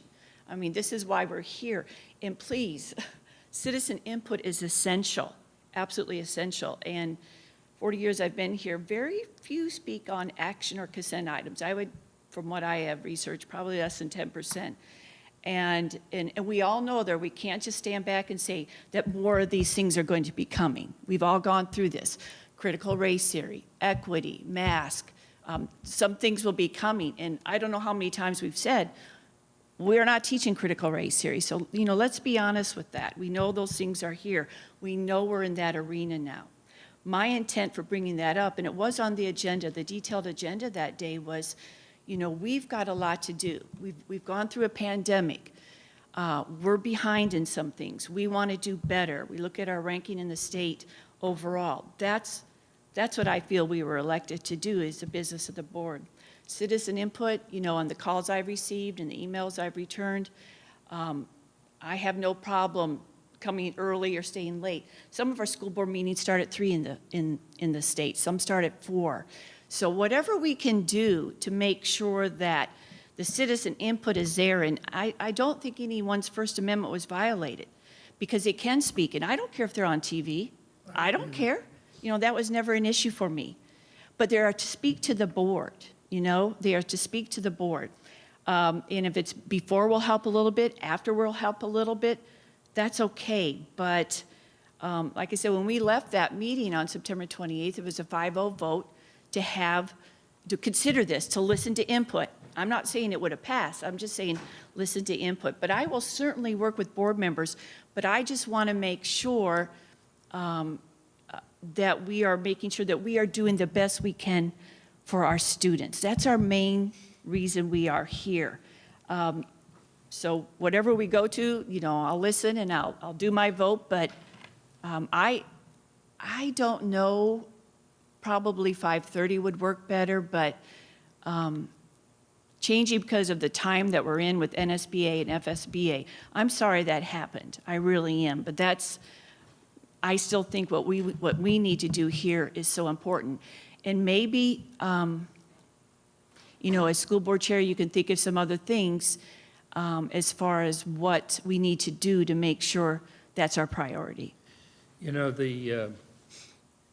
It's unfortunate that it's sort of a confluence of events here on the national scene.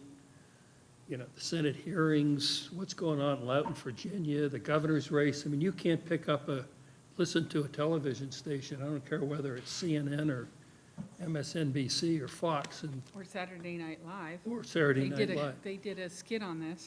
And so, Yeah, that's right. again, good intentions, I'll be kind to ourselves and say good intentions are not always rewarded. I think in this case, what we should do is continue as we have, start earlier. I'll do a better job to the extent I can of managing the meetings, and if it turns out that after a few months, we still have the same issues and we're having difficulty getting the business of the ward conducted, then we can revisit this. But I just think now is not the right time, and timing is everything in life. And the only thing that I had mentioned, I think, to Ms. DeAgressa early on was that, and I don't know where it fits, is if we are going to do an amendment, I'd like to see signs eliminated from the meeting room. Because you get people sitting in the middle of that room holding up these signs, and the people that sit behind them can't see. And I don't care about being on television or not, on whether it's TV or obviously it's got to be audio.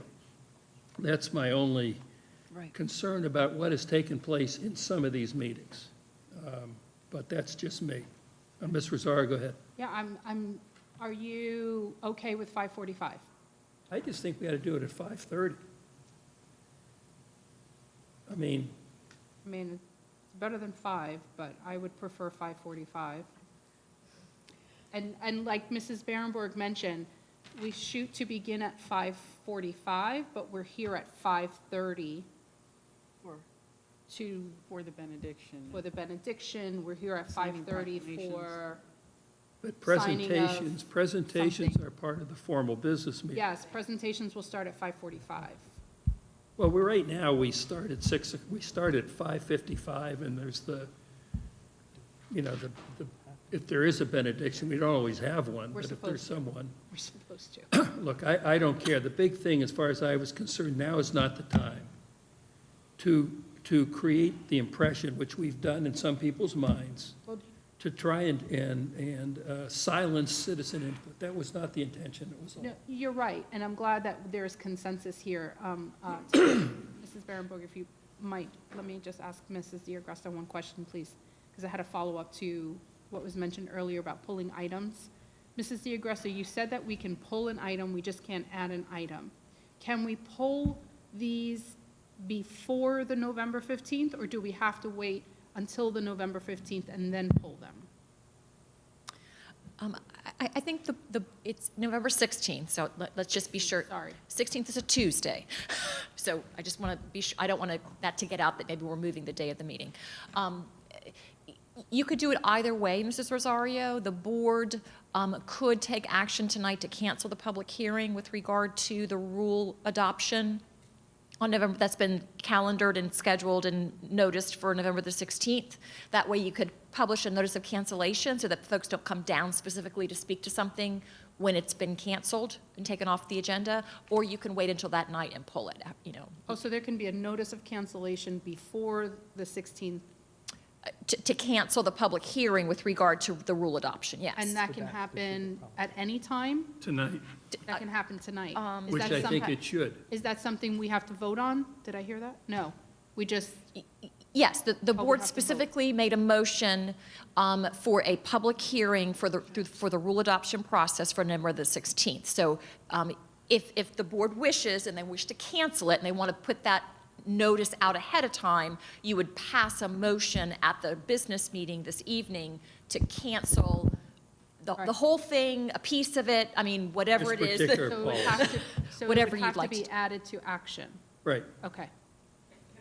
sure. Sure. Time, if we were to change the time for this, was that in any policy at all? Okay, that's a separate issue, and we were talking about that. If you'll think back to November of last year, the board established its meeting schedule as well as the time of your meeting. So if you wish to change the time of your meeting, please do it by a motion, a second, and a vote to change the regular business meeting start time from this to that. There's a form that's filed with the Department of of education with your meeting schedule and the starting date and the address and all that kind of stuff. So just be sure that you do that if you want to. One meeting is not a big deal. We're going to have a special meeting at 5 o'clock. That's not a big deal. But when you're changing your regularly scheduled business meeting, we do need to do that with a motion and then submit that information to the department. So tonight, we can add 2 items to action. One, that we remove Cancel. remove from the agenda, any change to policy, whatever it is, right? And we change the meeting time effective going forward from 6 o'clock to 5:30. Or I think we do that in November. we can do that tonight. No, you could do the time tonight. Are you changing the meeting time for your next meeting? No. Well, I'm Yeah. sorry. Good, Yeah, We why not? could, yeah. why not? I mean, that's, It's okay. That's enough notice. One more meeting. 5:45. So we can change it for next meeting, but then we have to officially do it again in November. when you have your reorganization meeting, you would then establish for the year your schedule of meetings, the date, the time, the address, all of that stuff. Mr. Bear. You do that in November every year. Can you, okay, so can you, for my benefit, if not others, write out exactly between now and 6 action o'clock. tonight? That we move the meeting time for the November 16th meeting to 5:30, and we remove, or whatever the wording is, to provide notice that we're going to withdraw any change to policy 0168. Mr. Chair, knowing the November 16th schedule, because it happens every year, at the moment, at 5 o'clock, you have a scheduled reorganization meeting to select the chair and vice chair and to establish your meeting date and time and location. At 5:30, you have a leasing corp meeting scheduled, and then you have your business meeting at 6. So I'm going to get you in the weeds. For that meeting, Okay. it should stay the same. For that meeting, Shift the whole day earlier. I mean, we do, because the superintendent's got a lot of meetings that day. 5:30, and 6. So shift everything earlier. What do you want to do? So why don't we do this to make it, why don't we have the normal schedule, but we, effective with the December meeting, Yeah. we go to 5:30. That's what I seen on that. That doesn't, it gives everybody plenty of notice. Our proposal is then at our November reorg meeting, is that's when we make the decision to move to 5:30. Right. So I Yes. think there needs to be some discussion tonight, just to say that we all agree to the time. That way in November, we can just do that, and we don't have to. So we add that to The discussion superintendent knows to tonight. put that on the agenda. well, if you're adding it to an action, well, that, the time is not going to be an action item. Right, just a So just discussion to item. discussion. If we are, something that I heard before was, let's do this for a few months and then let's reevaluate. Why not just start at 5:45? And if for some reason there needs to be a reevaluation, then we have the 5:30 to fall back I want on. to go 5:30. Rather than starting at 5:30, just start at 5:45. Well, I prefer 5:30. I prefer Because it's a 5:30. round number. So now we have 2 to 2. What do you prefer? You're not voting tonight. I wish Dr. Schiff was here. That's why. The other thing I was thinking is, well, but we don't know that, we don't know that. And then the other thing is, we're in an election year. We have to keep in mind also the time that we select for our business meeting might affect, who might be able to come and be present at a board meeting. That makes a big difference. For anybody who wants to run for election, can you be present at our board meeting? If it starts at 5, 5:30, or 6 PM? Makes a not? big difference. Why? I know, but if it starts, I know, but what I'm saying is if it starts at 6, you're more likely going to be able to attend if you have a 9 to 5 job. That's all I'm saying. If you have a 9 to 5 job and we start at 5:30, you can still make it here, you're just going to be in a rush. It's just if we started at 5:45, we still have more of an opportunity to get everything that we need to be done. Just a couple things. And just to my fellow board members, obviously, we heard from many people from both sides. And I think, Mr. Barefoot, I can respect what you're saying about the timing. I can respect that. But even on the September 28th meeting, we had an issue. We were talking about the COVID mitigation, and we said, Dr. Moore said, oh, I'll do it in 2 weeks, and everybody was fine. And by 6 o'clock, it started. We said, well, let's do it tomorrow, or let's do it next Monday. I think good governance is when we say something, we're going to do our best to do it. So if we do not take this in November for policy, again, I can live with that, but we always need to listen to both sides.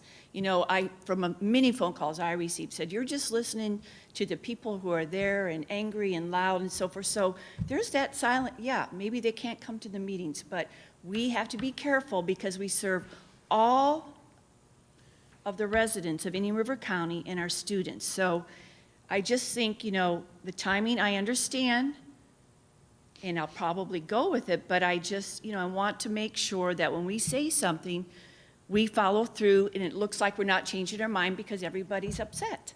Well, here, from a practice, and I hear what you're saying. Thank you. And I get it, because we hear, you know, as we did in masks, a lot more people were in favor of masks than were against it, back when it was an issue. From a practical standpoint, even if somebody used the word bifurcate, you used the bifurcate in that famous bifurcation quote that we had. If people are going to come at whatever time they come, and they're going to speak to citizen input that's not agenda-related, and then we're going to start a meeting, and then others are going to speak, what's the difference by having one citizen input where you fill out the form, and by the way, we can still amend the form if there's a better way to present that form. You're going to speak to an agenda item, you write down what agenda item you want to speak to, and when that comes up, you come and speak to it. Otherwise, you're there to talk about, you know, how well the Vero Beach football team did. I mean, or Sebastian River, Doc Jones, for your benefit. But I think from a practical time standpoint, which was the concern, is there enough time to do the business of the board and at the same time separate citizen input that's not agenda-related from citizen input that is? It's the same amount of time. So we may as well just keep it the way it is, start the meeting earlier, and, you know, I don't want to say hope for the best, but I understand exactly what you're saying. Thank you. Yes, ma'am. I just thought about logistics. If we started at 5:30, right, and you have the Pledge of Allegiance, then you have, I'm sorry. you have the Pledge of Allegiance. You have the, hello? Do you want mine? Can I give her mine? It's No. on, No. it's on, you It's just on. gotta speak to it. If you have the Pledge of Allegiance, right, then you have presentations, which we usually have, now that we're kind of back to normal. Oh, sorry. Don't. Okay. I have a battery sitting here. Oh, okay. Thank you. Thank you. Is that working now? It doesn't sound any different. Yes, it does. There you go. All right, so if we start at 5:30, right? And then we have the Pledge of Allegiance, then we have presentations, and usually there are a few, right? And then I have witnessed in another board that does a really kind of an interesting thing that I think is a really good thing to do. A lot of times, we start talking and people are leaving. And what the other board does is they take a few minutes break, St. Lucie, they take a 5-minute break, because a lot of times these presentations have a lot of parents in the room. Right. And they want to leave right after that and with their kids. So the presentation takes place, then we have that 5-minute break, and then everybody leaves that needs to leave, and then we start the business meeting. By that point, we're almost at 6 o'clock anyway. So how about this? How about we allow the citizen input form, as long as it's submitted by, we start at 5:30. Right. That's when the business meeting starts with presentations and the Pledge of Allegiance and everything else. But we allow citizen input form to be accepted up to 5:45. I think that's awesome. I'm fine. I think that's good. Yep, I think we can all live with that. Okay, so let's go with that. Now, Okay. can somebody Somebody, Can someone articulate that for you? So that would require a change in the policy that we're gonna have to re-advertise that policy, because right now the policy states that it has to be submitted prior to the start of The meeting. the meeting, which is fine, we can do that, do that we can for the- craft it and bring it, but my recommendation would be submitted prior to the start of the public hearing. That way, it's clean, because sometimes it'll be 5:50, sometimes it'll be 6, it gives them as much time as possible. I'm sorry, it's just not for tonight, though. No. So we're going to, tonight, though, we are proposing, I believe we're proposing a cancellation of the current policies that are out for public comment. Just one. Just one. Just one. Just one? Just one. Yeah, just the I thought public there were meeting some- one. Okay, Just the one on public participation. Just the one. And then in our November, at our November regular scheduled reorg meeting, we will determine moving forward the change in time and Correct, when this other thing. starting next week, we'll begin to brief the board on the schedule for board meetings that'll be suggested, because I don't know who the chair is going to be. So we'll do that with each and every single board member. Okay. That would be the item that goes before the board to approve, which would have the starting time. And if it does require a change in policy, at that same meeting, I would bring a change of policy, which simply would say, although the meeting may start at 5:30, as it seems we have consensus, public input cards would be taken up until the time public hearing actually starts. Would be the easiest, cleanest way of, Up until Public 5:45. comment. public comment, public comment, but sometimes, No, what we agreed to was up until 5:45, not up until public comment. okay, well, I'm trying to Because give this. there needs to be time where they need to be Yeah, that's collated. right. Nancy's shaking her head, yes, they need to be collated. Yeah, They let's need go to with be a specific given to the timeframe. board. Specific time. I do think we that's have a better closed for everybody. session? Okay. Okay. All right? Are we good? We're ready to go? So I'm going to cancel, I'm not going to cancel this. Maybe everything else being canceled, we may as well. I adjourn the workshop at 4:20, and then No, we need to move up we need to go back up on the dais to, We could do it We here. do it here. according to. Just get my.